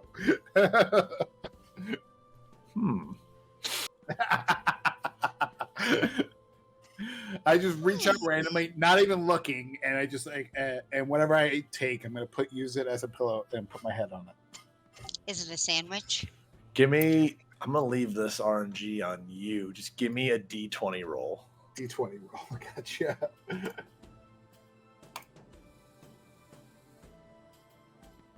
11. Okay. Your hand just kind of extends out, and since you're close to a wall, your hand scrapes something that's like mounted on the wall as you're able to pluck that off and put it underneath your head. As the rest of the group looks on at you as you're grabbing what appears to be the head of like a jackalope. There you go. Do I stab myself because of the horns and stuff? Yes, you do. Yeah. Does that wake me up at all or no? Yes. As you take 4 points of stabbing damage. Damn it. Aww. As you jolting up yell, ah! Ow! That's As, a spiky pillow. as you open up your eyes from that yell, you can see Claire standing behind your group as like if the three of them were kind of like standing like in front of you, kind of like in like an arch. Claire is standing behind the rest of the group, just kind of like looking at you guys and looking at you that stabbed yourself with the jackalope head. Hi. Alright. Is he all right? I think he'll be okay after he sleeps it off. Wait. Grabs Cren's wrist. I stand up, I shapeshift into her, and I'm like, are you all right? Cora just puts her head in her hand and shakes her head. Oh man. Okay. Cren, It's time for bed. Uh-oh. I shapeshifted to Cora. I'm like, it's time for bed. All right. As Claire's watching you shapeshift, you see this aggressive, usually just stern woman kind of go pale and just like terrified a little bit, and she's just like, as she looks at Cora, it's like, I need you, lassie, to get your friends and get that thing the fuck out of here. I am Well, so sorry, Mince. Wait, I'm a fan. Thing. I am not a thing. I am a Oh, person God. in this world as Cren? the same as you. Okay. Cora grabs Cren's wrist and kind of tugs at him. Cren, it's time to go to bed. Come on.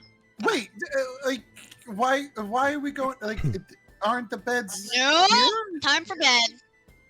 All right. She grabs Cren's wrist and starts walking out of the bar. You're racist. Get out. As I'm walking I'm out. sorry. As You should be sorry. No, that's wrong. as we're leaving the bar, can I see if I can grab like a tankard of water and like, if there is one, can I splash it on myself and attempt to like shock myself out of this, or into a lesser, drunker, fucked up state? Give me a sleight of hand to see if you can swipe a tankard nearby. 22. You successfully grab a tankard for sure as you're walking out of this tavern. Okay, so I'm gonna try and splash myself, hoping to like shock myself awake. As you throw it into your face, you lean your head back and dump it onto your face. It's not water. Fuck. But you've just poured ale all over your face. The bubbles from the foam that hits from just splashing on you. It's at like room temperature, so there's no like temperature shock, but you definitely have a bit of a like, oh, that's not what I thought it was. Now with my newfound slightly less whatever the fuck it was, I kind of like stop Cora holding Cren, and like as we're like all out in front of the front of the bar, I'm like, okay, so I know it didn't really work out the way we wanted it to, but we might have to still do our plan. We might still have to go into the castle right now, because if you think about it, what's the chance, if this is all nefarious and evil, what's the chance that our driver will be alive by morning? Slim to none. Let's go. Credits on for an adventure. Oh, God. She's like Alright, Limber's while like, you guys ah. were drinking, I went and I scouted out the castle.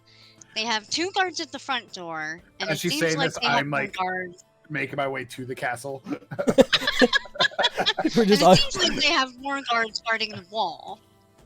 Are you Give me- listening to me, Cren? Give me a Constitution check, Cren, Gotcha. because you are still drunk.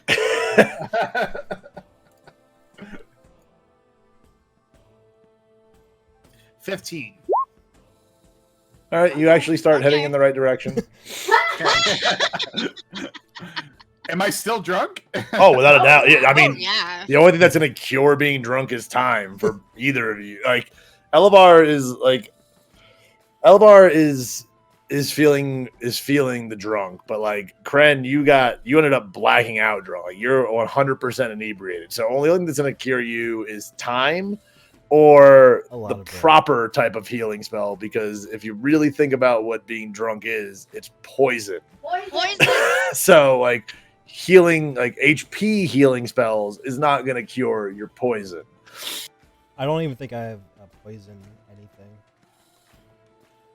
It'd be like restoration spells are like Yeah. the only type of magic that will really clear up drunkenness. But also just based on your constitution scores, like Elevar, just by the second drink you got drunk, but also because you failed it, that's why you got Yeah. sick. So yeah, Cren, you're drunk. Like, it's gonna take time for you to get this out of your system. I Or go to the just group. I'm Carlen like, doing. I want a nice, greasy meal to sober me up because I'm pissed right now. They just kicked us out of the tavern. Everything else is closed. I'm going to try it on myself first to like to check because like in my whatever like I'm gonna use lay on hands.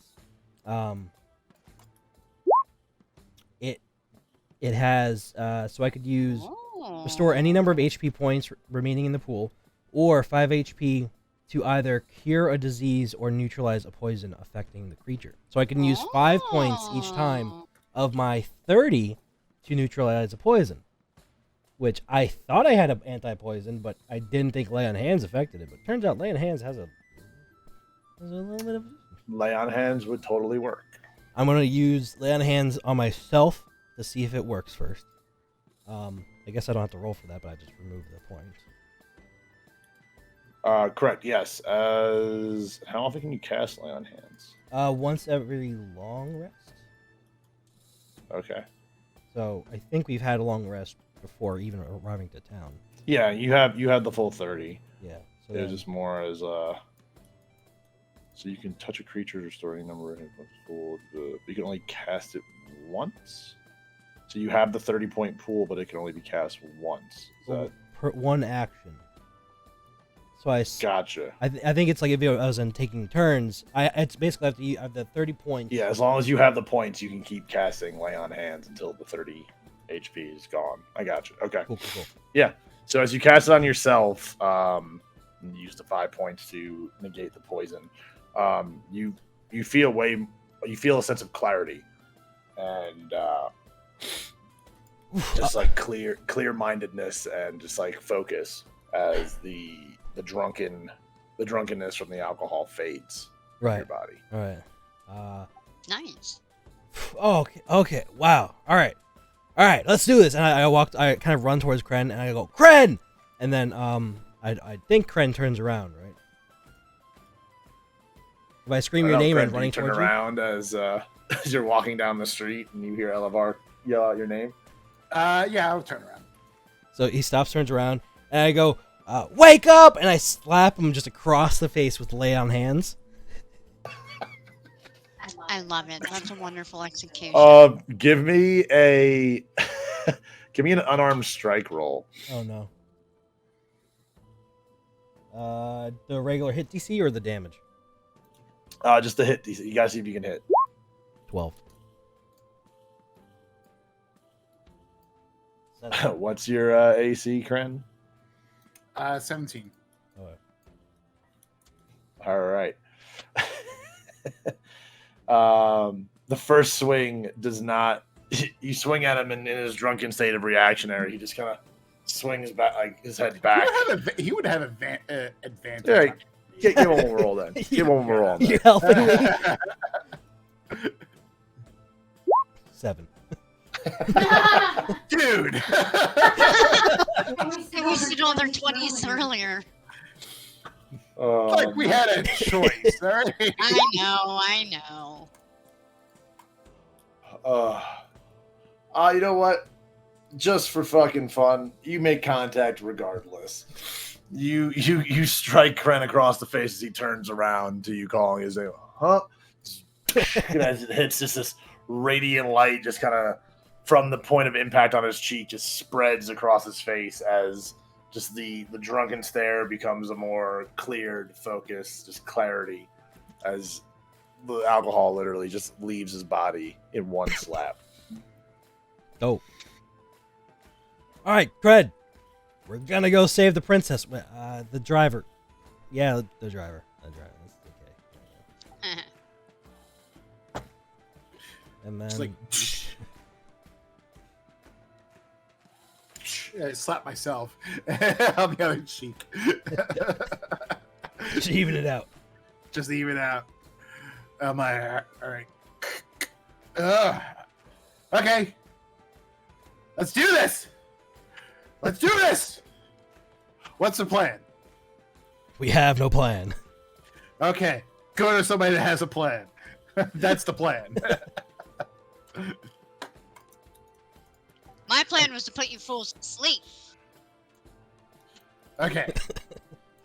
Well, now we're not drunk. Sort of. I just smell like one.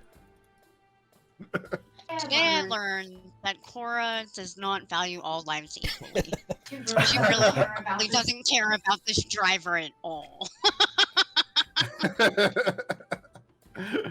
I mean... But she will assist you if you guys want to storm the castle. So, as a reminder, it is nighttime. After being in the tavern for a good chunk of time, it's like middle of the night. Right. You guys also had a day of travel before you got here, and then split up. So it has been quite a busy day for you guys. Well, now they get all their sobriety back. So. Yes, you got sobriety back, but yeah. But as a reminder, it's been a long day. You guys have been up all day. Yeah, I know. That's why I was trying to get them to go to sleep. I think that's DM talk of like, hey, go to sleep. Or you're gonna get fucked up. Oh no, if you want to stay up, stay up. That's totally okay. I'm just letting you know. Let's go to sleep. No, Just letting you know what's going on.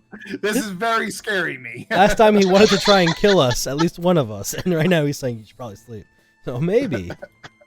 Well, now I'm concerned because Elevor just used 2 spell slots.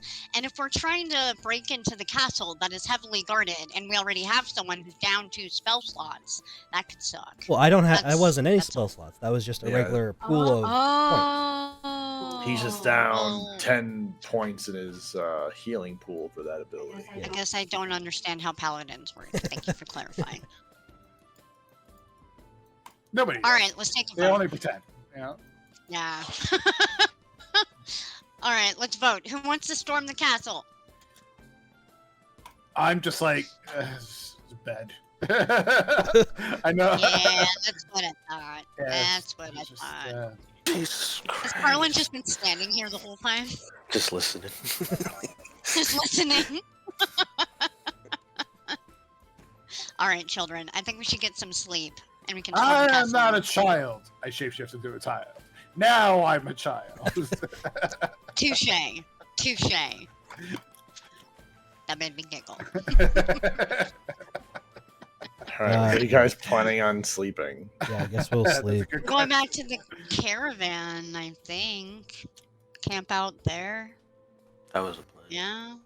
That was my plan. Okay. Yeah, you guys go back to the caravan grounds, which are just outside the main gate, where there's multiple caravans kind of posted up. But yeah, you guys are able to find your caravan. You find John McKinnon and the other 2 drivers, but they are asleep because it's already late in the night.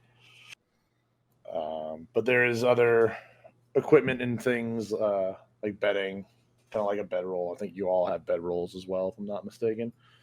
That could be used to sleep there. Yeah, so I'll pop up my bedroll.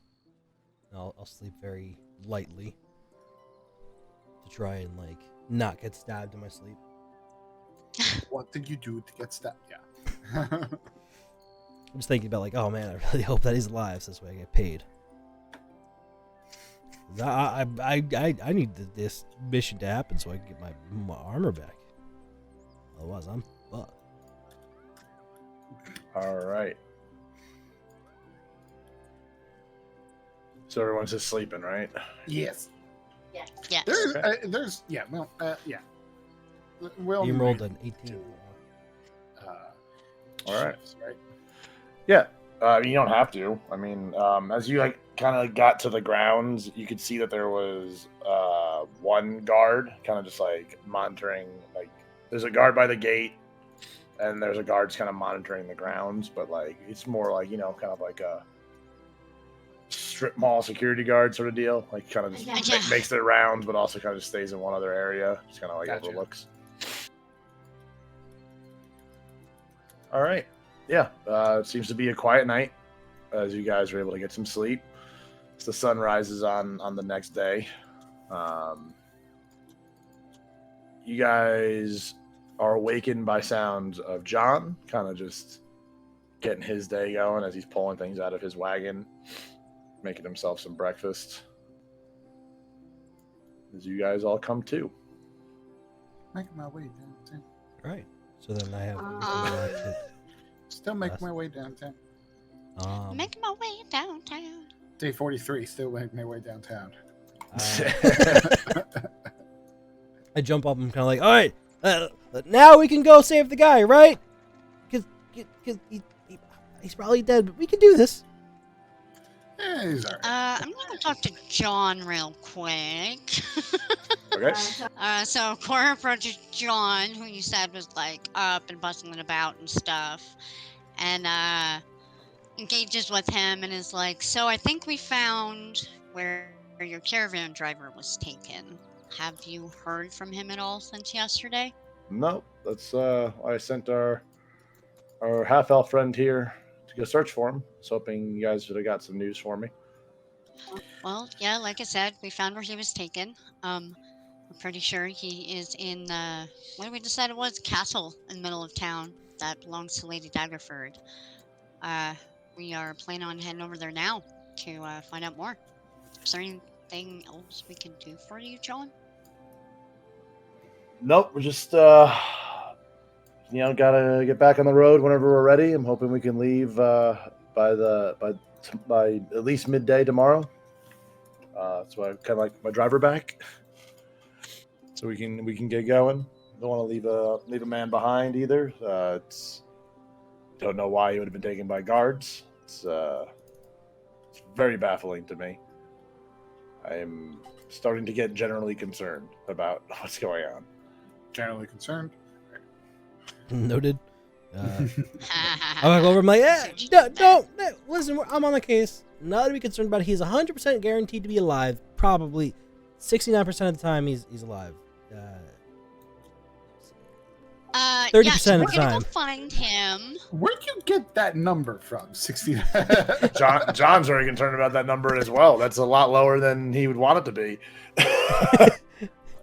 Yeah, don't pay attention to him. We're gonna go find him, okay, John? Okay, please do. The sooner the better. We can get out of here and keep moving. All right, guys, let's head back to the castle. Right. Okay. All right.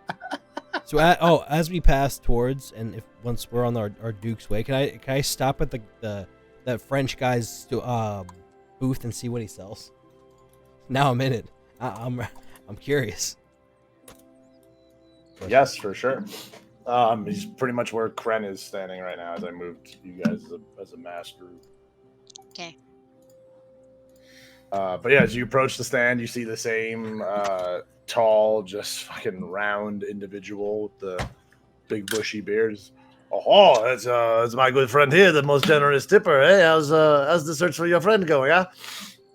It's going. We're making our way there now. I don't know if you heard. We kind of partook in a battle royale of sorts. So that kind of took up our time. But now we're on our way. Yes, I believe I've heard some of the other stall keepers talking about last night's little escapades over at the Lady Luck Tavern. Heard there's a lot of vomit. I'm glad I wasn't there myself, huh? Yeah. Everybody, not me though, but everybody else just spewing. Yeah, it's horrible. It's just so much food that was already bad. You're a really bad liar. I just lean into him. Give me a deception check to see how convincing you are that you didn't get sick. Let's see, where is it? Natural one. I got an 8. He kind of just looks at you up and down. It's like, I may have heard a little bit of a different tale there, my friend, but that's not my business anymore. My business is what we see right here. If I could interest you in a nice morning cheese, the finest of cheeses here. You're talking to someone who loves cheeses. I'm saying this as Elvar and also myself.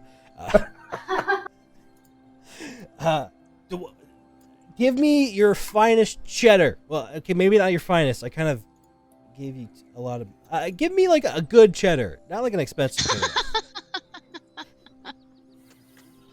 You like the sharp cheeses? I see. We. All right, yes. Give me how much? Oui.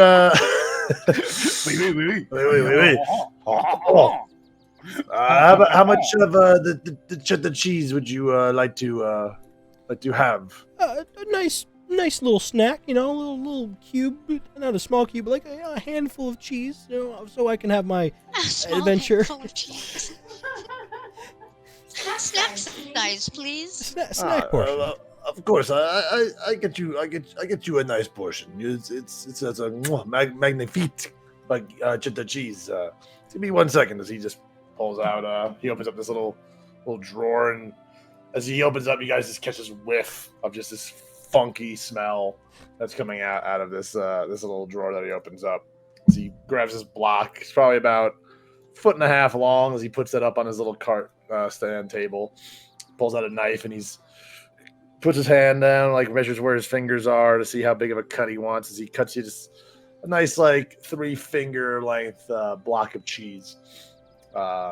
He's like, "Okay, my friend, that would be 10 silver pieces, please." I stab. Nah, I give him. I give him 10 silver. Well, anyway, I started blasting. I stabbed him and asked him, "Is it sharp enough? Is this cheddar sharp?" Yeah, I'll give him. Of course, I give him 10 gold pieces, silver pieces. Thank you, my friend. Again, finest cheeses. Tell your friend Gusto makes the best cheeses in town. You got it. Gusto. Oui, Poo Poo, have a good day.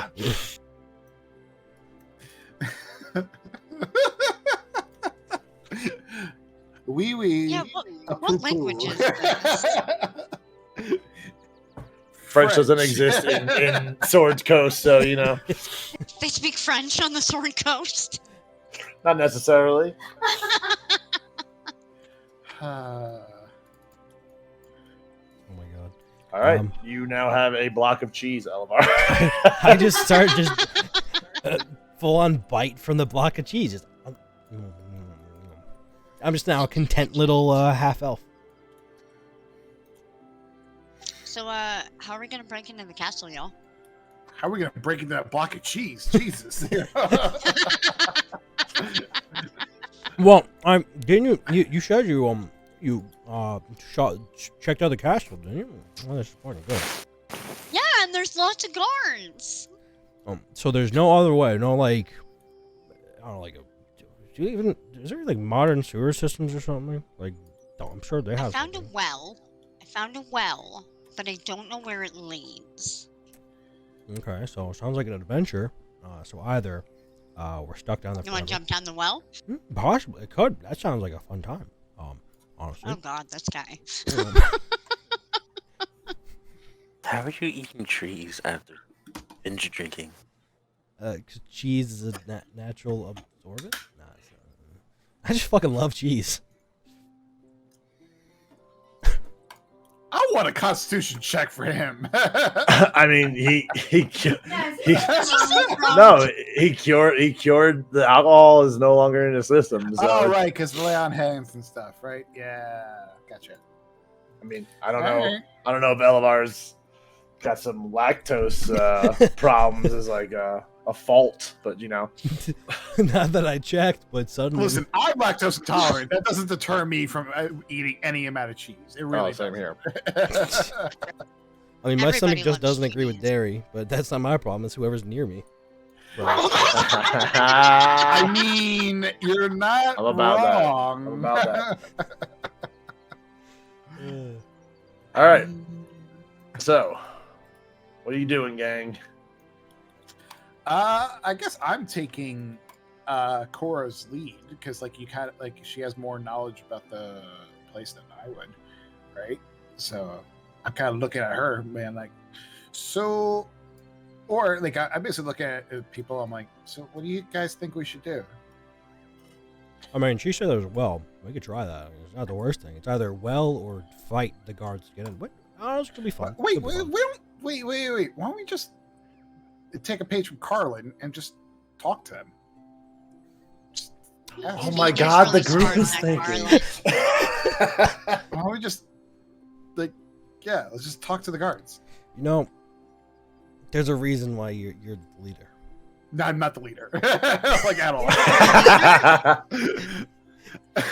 If you make me the leader, I abdicate my throne really quickly. No. Last time he led us into a fight, he was on a horse. He faced. Oh yeah, I remember that. He face planted. He did. He face I planted. didn't lead us. I was just like, let's go. battle. Either way, that happened. Was Alright, it let's not? go Was say it not hi. entertaining in some way, shape, or form? Oh, Always hilarious. is. Yeah. Then stop bitching. Well, Well said. Well said. we could try to talk our way in. That I guess it works. I mean, it's not as Let's bloody. go talk to him, and then we'll throw Elevar in the well. What's the worst that happens? I just get thrown in a well? Dope. All right, let's do this. All right, dope. All right, onward Guess to we'll all the castle. I guess, approach the guard. Yeah. Yeah, we're gonna go up to the gate. All right. Who's gonna do the talking? As you approach the gate, you can see that there are 2 guards. The gate is open at this point, but there are still 2 guards standing on either side of the pathway in front of the gate. I'll approach one of the guards. I'm not gonna approach the guards. I'm gonna walk straight through the gate. Bye. Yeah, I guess we could try that. Yeah, I'm following Cora. Cora's not stopping. Cora's not stopping. Cora I'm just gonna goes wait through to the see gate. what happens. I'm not enter Yeah. or exit yet. I'm gonna be like the third in line, following. All right. As Cora tries to walk through the gate, both guards are holding lances as they put them crossed together in front of her path, but much lower than they probably would normally. It's like, halt! Where do you think you're going, madam? Good morning. I am looking for a member of my party who I was told is here. Why?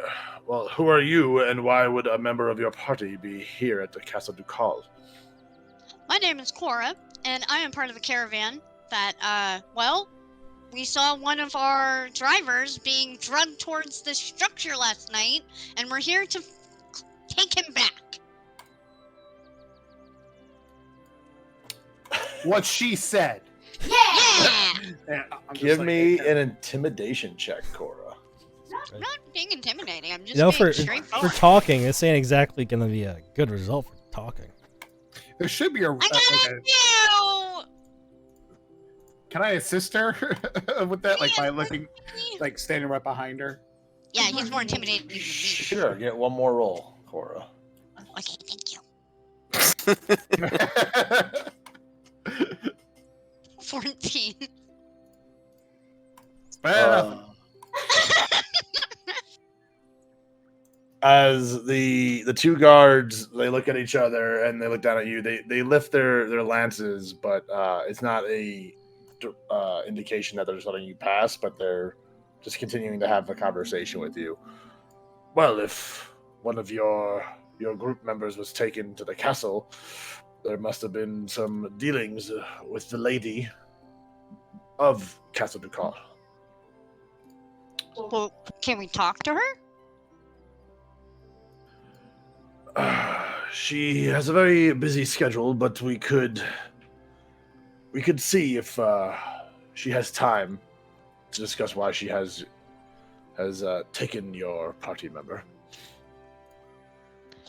I would appreciate that so much. Cora reaches into her pocket and grabs one of the rubies and holds it in her palm and shows the guards, and she's like, I'd be willing to compensate you for your time. Jesus Christ! It's like I'm not giving it to him, I'm just showing him we have money.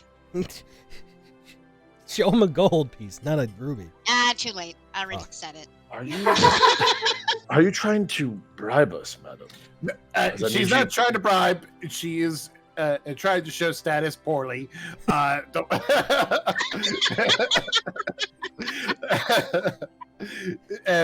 If you excuse my compatriot here, we are just trying to figure out exactly what happened like our driver, like we have been told, has been brought to this establishment, and we're trying to figure out exactly what's going on. If we could just speak with the lady of the house, that would be and figure out exactly what happened. Because if we find out that our guy did something bad and was brought here, sure, yeah, have him. It's fine. But if he did nothing wrong, we would like to know. So, can we figure out what happened? The events that transpired to make our guy. I'm waiting for you to shut me up. Cora has stepped behind Cren at this point and is letting him take control of the conversation. Lady Morwen requires of her citizens and travelers as she must and as she wants, but we will escort you inside and see if we can get you the answers that you are looking for. Doran, please escort this group into the castle.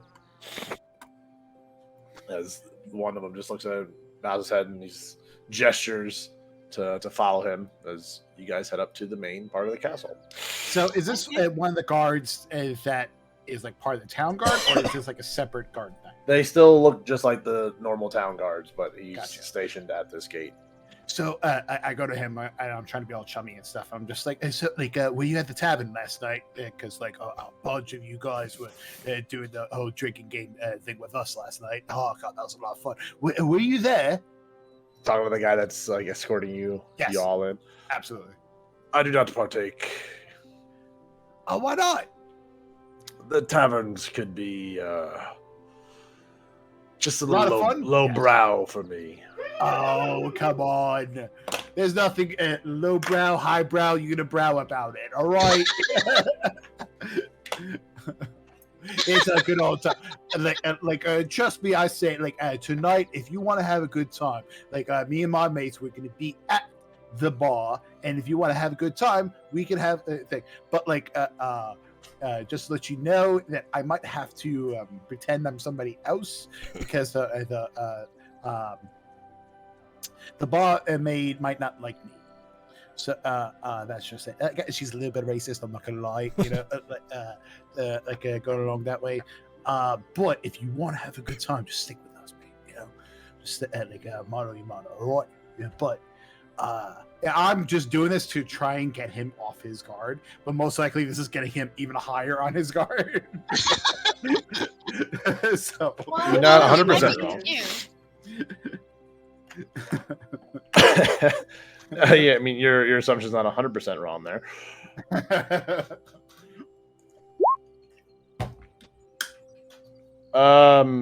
Yeah, he respectfully declines your invitation to the tavern, as again, just not his scene or his crowd.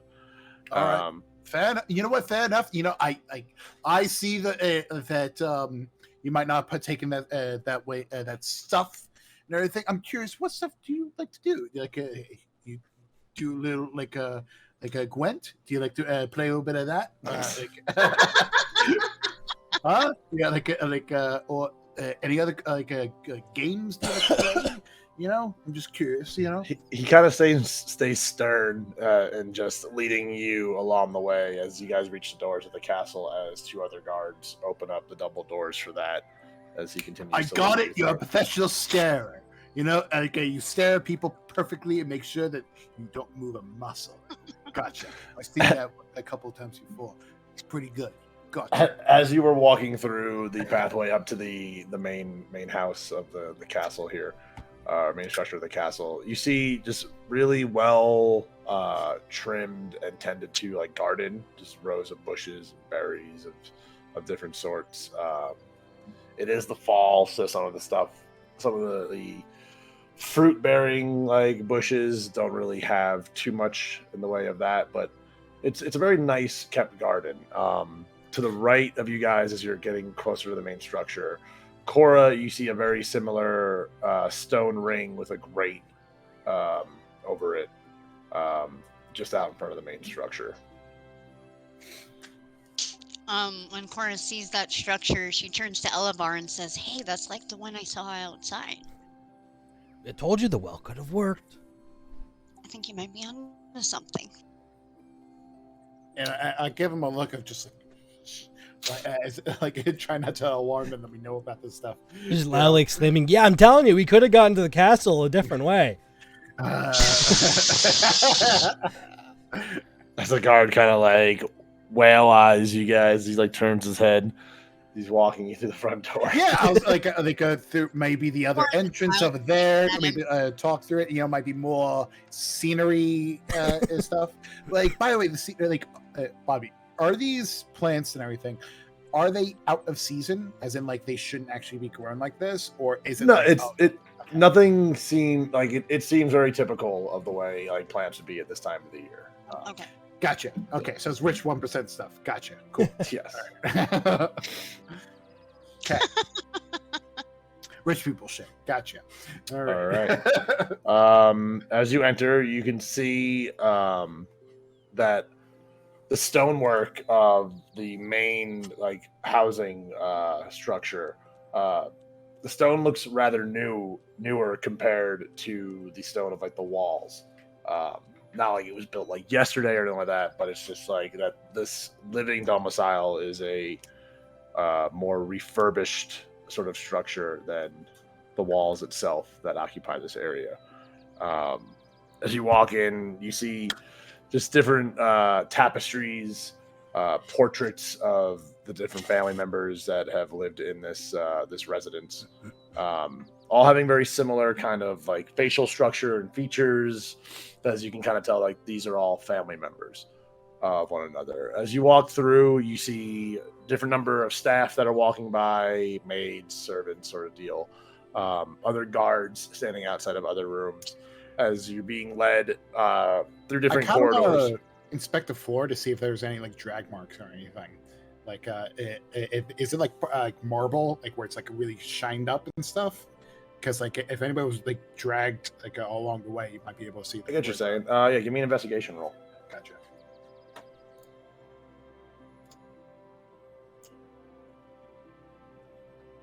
Nine. The floor is actually pretty well maintained. You're not able to distinguish if as like you're looking for something specific as like drag marks and scuff marks like that. But it appears that this, just as you're walking around the floor, the wall, this home is very well upkept. It seems like a very just like again, it's there's a nice like blue and brownish kind of like stonework on the floor. Different chandeliers and candle stands throughout the hallways as you guys are walking around. As the guard brings you to a set of double doors where there's two guards standing on the outside. As you see the guard that led you guys there approach the other two guards, and you see them lean into one another as they're talking. As he looks back and goes, "The lady will see you." As the two guards standing by the door open up the door and allow you to walk into the chamber. Cool. All right.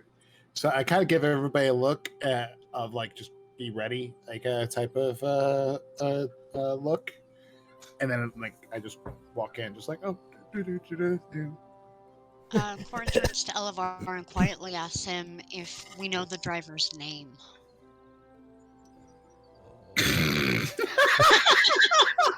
That face says it all. That's a very loud silence. A very loud silence. Okay, all right, no name. Unknown driver guy. Got it. I think Cren is kind of in front of us. I'm following Cren. He was better at talking than me. I'm gonna let him do the talking. Oh boy. That's fine. Everyone can see this new map, correct? Yeah, just get ready to pull the bullshit out of my mouth. All You right. guys can place yourselves however you want in those first, like, where you guys are sitting now, however order you guys want to put yourselves in. But this is you guys walking into this chamber for the first time. I've never used this prior, so I want to try it now, just in case it somehow helps. I want to cast Divine Sense, which kind of sense any. You can sense anything affected by the Hollow spell, or know the location of any celestial, fiend, or undead within 60 feet. That is not 60 feet. 60 feet. It's not behind total cover. I was just kind of curious if there's like somehow something malicious in here that's like undead. Alright. I don't know if how it. I've never used it before, and it never really had an opportune time, so might as well. Okay, so as an action, detect good and evil. Until the end of your next turn, you can sense anything affected. You know the type of any being, so celestial, fiend, or undead, but not its identity. This only shows you, right? Yeah, I guess it does. Yeah, I just have like a sense of it. Like, oh wait, that's a bad person. Oh, that's a good person. Gotcha. Yeah, so like you would know if there was like evil or something, right? Yeah. I think. There's evil afoot. There's an evil foot. Okay. All right. Well, I'll get to that in a moment. But as you guys enter this room, the doors close behind you. As I turn back to my compatriots really quickly, and I kind of do like a little, and I cast bless, and I'm just like good luck to everybody, and cast bless on all three of them. Meanwhile, this is actually just gonna be like a, hey, how's it going? Yeah, he's over in the corner right there. We're preparing for a giant boss fight. Before we settle you casting a spell right now, let me get a description of this room first. As you guys walk in, the doors close behind you. As you can, some of you, depending on the way you can see in light, it's not the best well-lit room, but there are major sources of light. On either wall, hold on, Steez. Bless you. Jesus. There are bookshelves on either wall. Also, would appear to possibly make out to be portraits as well. There's two major columns on the left and right side of the room. The other side of the room, there are two windows. There's a big old fireplace. There's a fire going. Very nice, bright fire. Some stairs that lead up to like a raised platform, marble platform, with a chair with a lady in a very elegant dress holding a semi-opened fan in her hand. Just kind of sitting at the chair, staring at you guys as you entered the chamber. Okay, so there's a spell being cast, and Elevar doing Divine Sense. Okay, what are the components for Bless? So it says material, but I'm not sure. You have a focus, so that's not a big deal. Gotcha. This is more of like how the spell is being cast, like verbal and somatic. So like, so you have to do some straight Doctor Strange shit, and you gotta fucking say something. Right. That's why. Like, I turn to my compatriots really quickly, and I kind of just do a little thing. I'm just like, come on, guys, bless you all, and then turn back really quickly as well. And may Cren be with you too.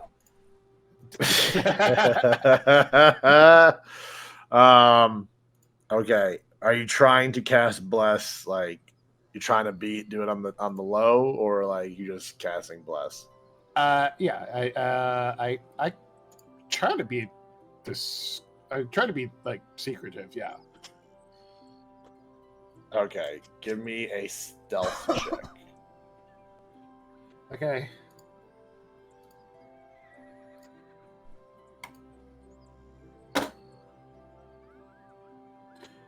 One. Wait, oh, on disadvantage. Yep, because of my chainmail stuff. He's not sneaky. Can I do that like sleight of hand instead? Get full? I mean, because there's the verbal and the hand motion sort of thing. Like, you're trying to like conceal all of it, so it's more than just a sleight of hand. Like, you're trying to cast a spell stealthily. You just wind up yelling it. We're gonna die. Like it's not like you just walked in like because you didn't roll out. Like you were screaming it, but it's also you just didn't conceal yourself in casting this spell. Okay. Okay, so who are you picking? Is this to the rest of the group? It's everybody. up to 3 creatures. Okay. Yeah, up to 3 creatures. Every It's turn. third level. And it lasts for a minute. Okay. All right. Well, it's going to be a true minute because we're not in any sort of combat sort of deal right now. Mhm. As you cast that, the lady in the nice chair says, "There's no need for that here. I assure you, you will be okay." But Just a as that, precaution.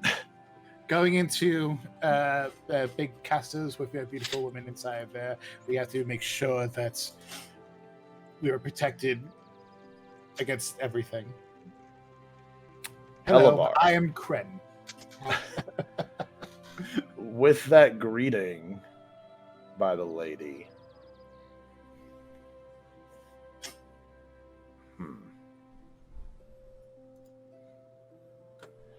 you sense the presence of a fiend at the chair. A fiend! Oh, Did Cora say that or Sarah?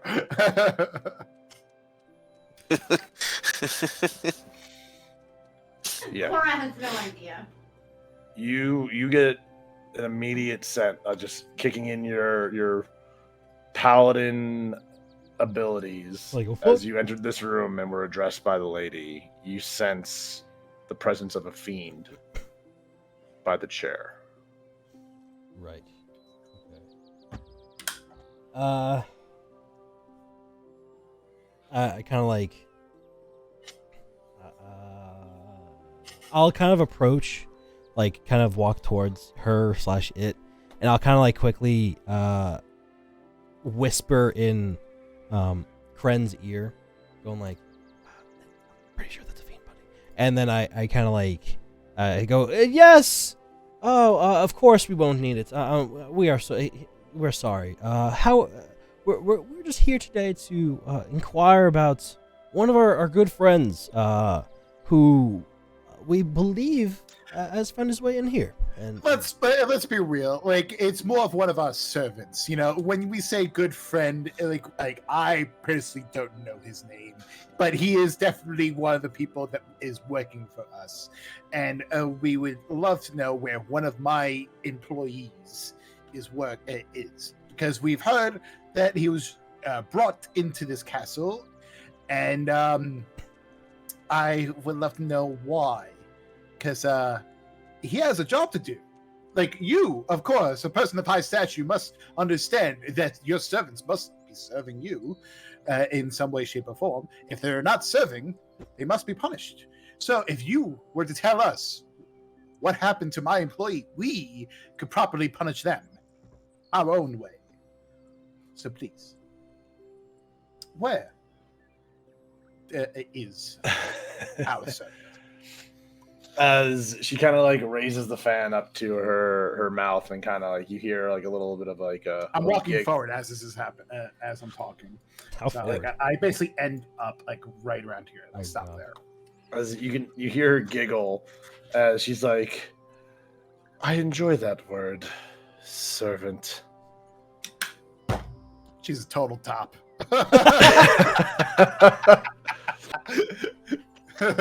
You say I have one of yours. I believe, yes. Or somebody in your castle knows the location of our servant, you know? And I give her a description of the guy. Do I know the description of the guy? Yes, you do know. You're able to give a description of the driver. Gotcha. He has Elevar hair? was not far off from last time by talking about a beret. Nice.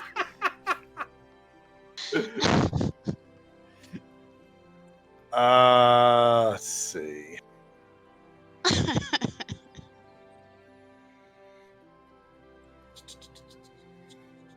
Okay. She lowers the fan from her face and she says, "Any going-ons in this castle are no mystery to me. Great. If your friend was brought here, He was brought here for my own purposes. I kind of like as she's Oh, talking, wait, I'll like wait, walk wait. up behind Cren. Like Is- I'll be like probably beside him. Are these like? Is it like a extracurricular thing of the pleasure and stuff? Because like I'm getting that vibe coming from you, truthfully, and like Pacho fan twice if that's true. Alvar just kind of looks over to Cren like, okay. Let's see where this is going. I I got you. gotta make sure that our guy is not like in a sex dungeon. If he is, I'm like, it's his. Maybe it's I trade his places. consent to be here. You know, like maybe it's his thing. I don't know. Yeah. I You got might be right. like there's a difference between dungeon and sex dungeon. You know, you gotta separate the two. You know, you gotta figure out.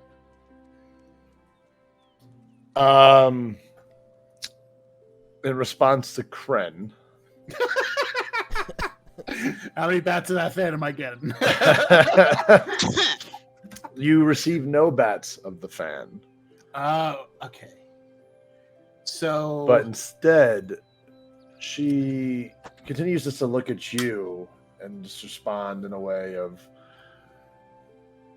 it's pleasurable, but not in the way I see you're thinking.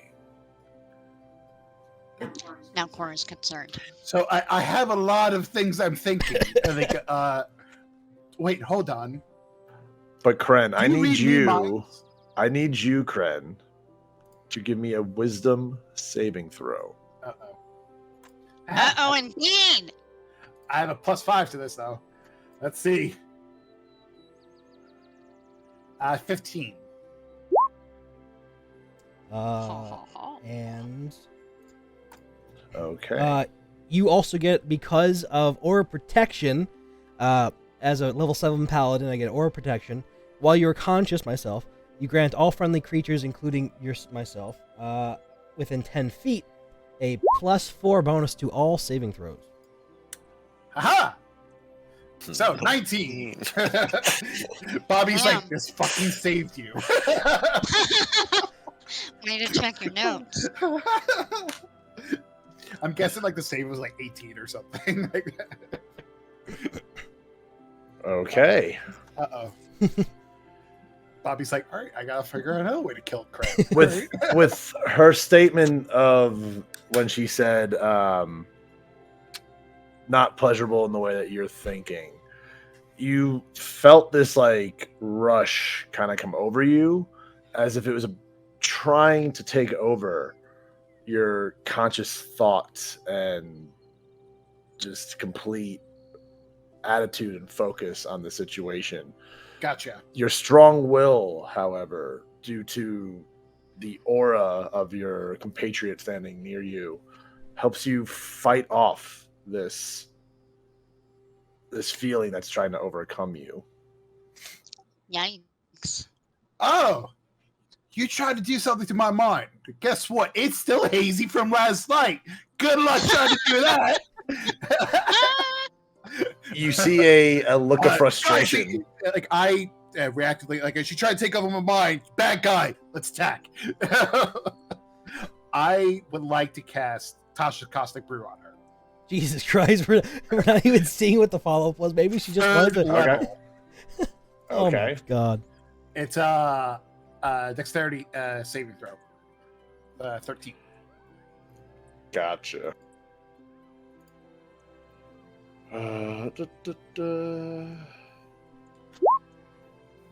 Okay, I'm just trying to figure out a way to roll it because I always reveal too much because I just click shit. So it's a saving throw of dexterity. Yes. Okay, It's inside the little gotcha. Yeah, I chat. see it. Okay. Gotcha.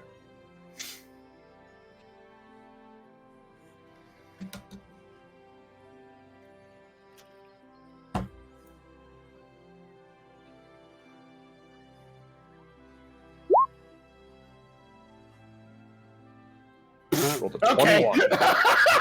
21. So I completely whiff it.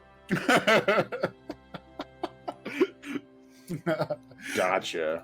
Help! I So my way of trying it, like, it was just like, guys, let's attack, and then I go with Tasha's brew, and I'm and after that completely misses. I don't know how she dodges it whatsoever. I turn back, I'm like, help! And as I think as he does that and like it misses, I try to solve the situation. Like, oh, Cren, why would you do that? She's obviously trying to help us, and she's not trying to. No, help! Okay. No. She tried to take over the mind. As the Tasha's caustic brew splashes over, you misjudged the height difference between. Gotcha. Yeah, so you arced it over her as it splashes the fire behind her, as the yellow orange glow of the fire erupts with this green, bright luminescent green glow, as the fire is intensely burning, getting ready to burn out. As you can see, it's just a quick fucking burst. But with that burst of flame, the Lady Morwen in front of you changes her appearance. Into what? Oh, sorry. I'm about to fuck shit up.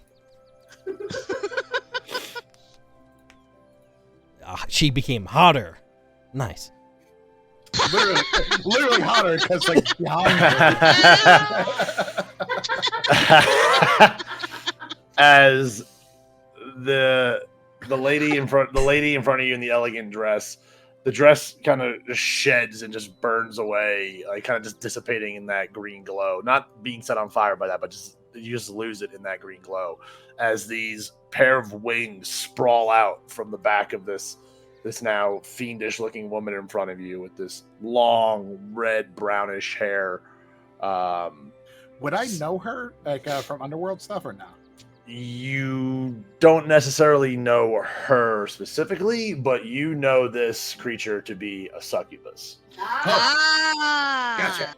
So she her face and body for the most part is still human or human. Correct, but now her hands, where she had these little eloquent hands that were holding the fan, are now these big, long, clawed fingers with this long wings, this big, all sprawling wings coming off the back of her. I will save us with the power of horny.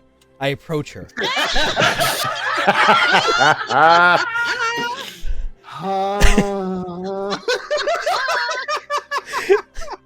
I approach her. You're gonna out horny a succubus. As a paladin. Unexpected from a bard. But okay. I approach her. As her response to as the green glow dissipates from behind her, which I need to get rid of the light from the fire now, make this room a little darker.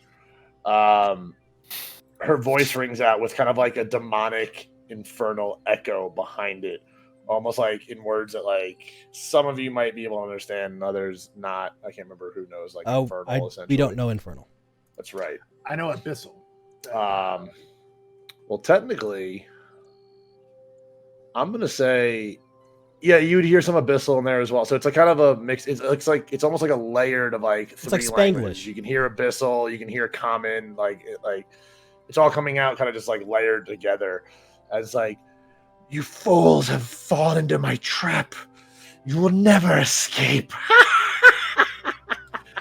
You're right about two things, but not the third thing. We are fools and we fell into your trap, but we're gonna escape. And I'm like, I think he's talking about them too. I approach her and I go, my lady, I think we've come to a misunderstanding. Your beauty has burned away everything, including set a fire in my heart. See, I am a paladin, and while we don't necessarily seem to mesh, I find myself just enamored by you. I wish for us to just get out of this with all our, in the best way possible, possibly with your number as well. But I would love nothing less than to fall into your good graces and also save our friend. And really, I love your number. And if I could come back. She swipes you with her claws for 20 seconds. fuck's sake.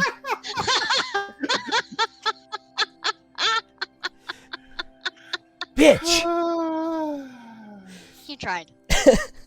I was really hoping for that persuasion throw. You take 5 points of slashing damage. Yeah, I like how you're not even asking my AC. You're like, yeah, no. No. It fucked off. As her claws just dig across your chest, it's just like big 4 strikes across your torso. For fuck's sake. Everyone roll for Wait. initiative. Wait. I'm sorry. Did we take a long rest before this? Or no? Yeah. Yes. Okay. Remember when I told you it was important to sleep before we stormed the castle? Yeah, I did not even do my thing. Give me 1 second. Man, you guys are Oh. really tired. All right. Cool. I did Tasha's thing. So I should also Did ask. a- Fuck's sake. We're rolling for initiative here, but also we are just about the 3-hour mark. Okay. So, do you guys want to continue and start this encounter, or would you like to stop here? We'll roll for initiative, get this all out of the way, and then we'll pick up next session with kicking this right off. I'm ready to do the fight if everybody else is going for it. I'm down with either option. I want I'm to fight. feeling kind of. I'm sorry. Go ahead, Corey. I No, was go, saying- Corey, go. We can fight. I took coffee, so I injected it right into my veins. I'm good. What about you, Sarah? You okay? I'm feeling kind of nauseous. I was really only thinking I have about another Sure. half hour left in me. No problem, Do girl. you guys want to do another half hour, or do you want to wait to start next time? Let's just start next time. It's okay. That's fine. Then we'll do Okay. roll initiative, and then we'll figure it out. Okay. With my Thank you, 5 guys. rolls. Sounds good. I think that works out better as well. That's an intelligence roll. Oh, shit. I'm not going to give too much away, but this is not just a single fight in a room, so Oh god. it would be better. Gotcha. just to stop I here. should have just hit her. I went for the horny. Didn't work out. That was really entertaining, though. I'm glad. I'm sorry that she stabbed you. She I just love how it's like she took over my mind. Well, tried to take over my mind, and I'm just like, all right, let's attack. And he's just like, I am horny as fuck right now. I made sure she at least was like 90% human-ish. You know, kind of important. He's around like so much holy shit, so much that like the second he sees succubus, he's just like, whatever you want, mommy. This is all about- Wait. It's like it's like Community, where it's like you're searching up you research something so much, you're like, I hope this doesn't awaken anything in me. Yeah. You're the dean. Oh, Oh, there that many similar rolls by everybody? Yeah, we all have 5. Wow. I'm trying to see if I Carlen, somehow what's like your dexterity? My dex? Yeah. The plus that added or just in general? Just in general. 18. Okay, yeah, so you go first there. And then Cora, Elevar, what my dexterity is 13. Cora's yours is higher than 13, correct? My dexterity is 17. Yeah, so that's okay. So this is all the right order then. All right, cool. So we will pick up next session with you guys starting off a fight with the succubus. Woohoo! But yeah, it was Okay. fun. I over prepped as usual. I was not expecting a dream game, but that was fun. That was fun. My bad. But my idea was like to get them drunk and then us steal their uniforms, and like meanwhile I didn't even think that we just walk in like accepted. Like yeah, you could do talk That to was them. a bad plan. girl. Yeah. I was like, we have to it's, I found that a lot of D&D groups overthink. forget that you can just like talk Walk to in. people sometimes. You just walk up and talk to people sometimes. It doesn't, I it know, doesn't I have know, to be I as was like- elaborate as you think it is. What a novel concept. We can just talk. I love it. I'm just like, wait, hold on. Carlen brought up a good point before. I'm like, let's just do this. Yeah, this is a fun session, and we'll kick off. Everyone, be ready for some combat. Wait, I just want to go back. So you wanted to play the long con. They say raise a family. Get them. Oh my god. Get the kids enrolled in guard school, have them excel, and have them like top their Bobby. class. Bobby, what if we tried to do that? I would have entertained it. I would have entertained it, but it And was what also. what if we rolled extremely well at the same time? Flash Yeah, forward it's- 30 years. Yeah, I mean, it. I didn't rule it out. 12 years later. I mean, I think it'd be very funny to see. Like, it's like this old lady. It's like, how's old lady Cora gonna do in 12 years from now? While I know. the rest of the long con is going on. Underworld is complete chaos. Also, I mean, the world has ended due to the whole group that you guys are Yep, initially absolutely. looking for. All those artifacts are found. Yeah. The sundering happens and shit. Oh my god. Oh, we saved the driver, guys. We lost the world in the process. I was gonna say, I think it's funny that nobody addressed Carlen getting a tattoo. I have that stored away. I There's think, an image. You're not seeing it until it gets addressed. Where is his tattoo? On his On back. his back. We wouldn't know, right? Like it's not Yeah, shown. Cora and Cren didn't know he went to a tattoo That's shop. very They true. had no idea, yeah. I Is think- that oh, like, hey, did you get a tattoo? Like there's something different about you. You have just a scent of ink. it's like Yeah, those that was- like that was very that early itchy- Viagra commercials, or just like, hey, you got a new haircut? Just like, nope. It's like, got an I am a erection. boner. I put the bait out there with the itchy back, and that's just, that's where we went from there. But thank you guys. This was a fun session. I'm looking forward to the combat session next time. And yeah, we'll keep in touch. Everyone keep an eye on your discords. Keep planning out different long cons and everything. And yeah, we'll meet again and continue this. I'm gonna make so many chicken farms and then just get rich. And then buy the entire I'm gonna start an underground chicken farm, chicken fighting ring thing. I don't know, whatever. All right, bye. See you guys. Bye, everybody. And damn kid, the wizard has your ring that you're in, so that's who's holding it right now. But that'll be an adventure for another time. Bye, everybody. Bye, people.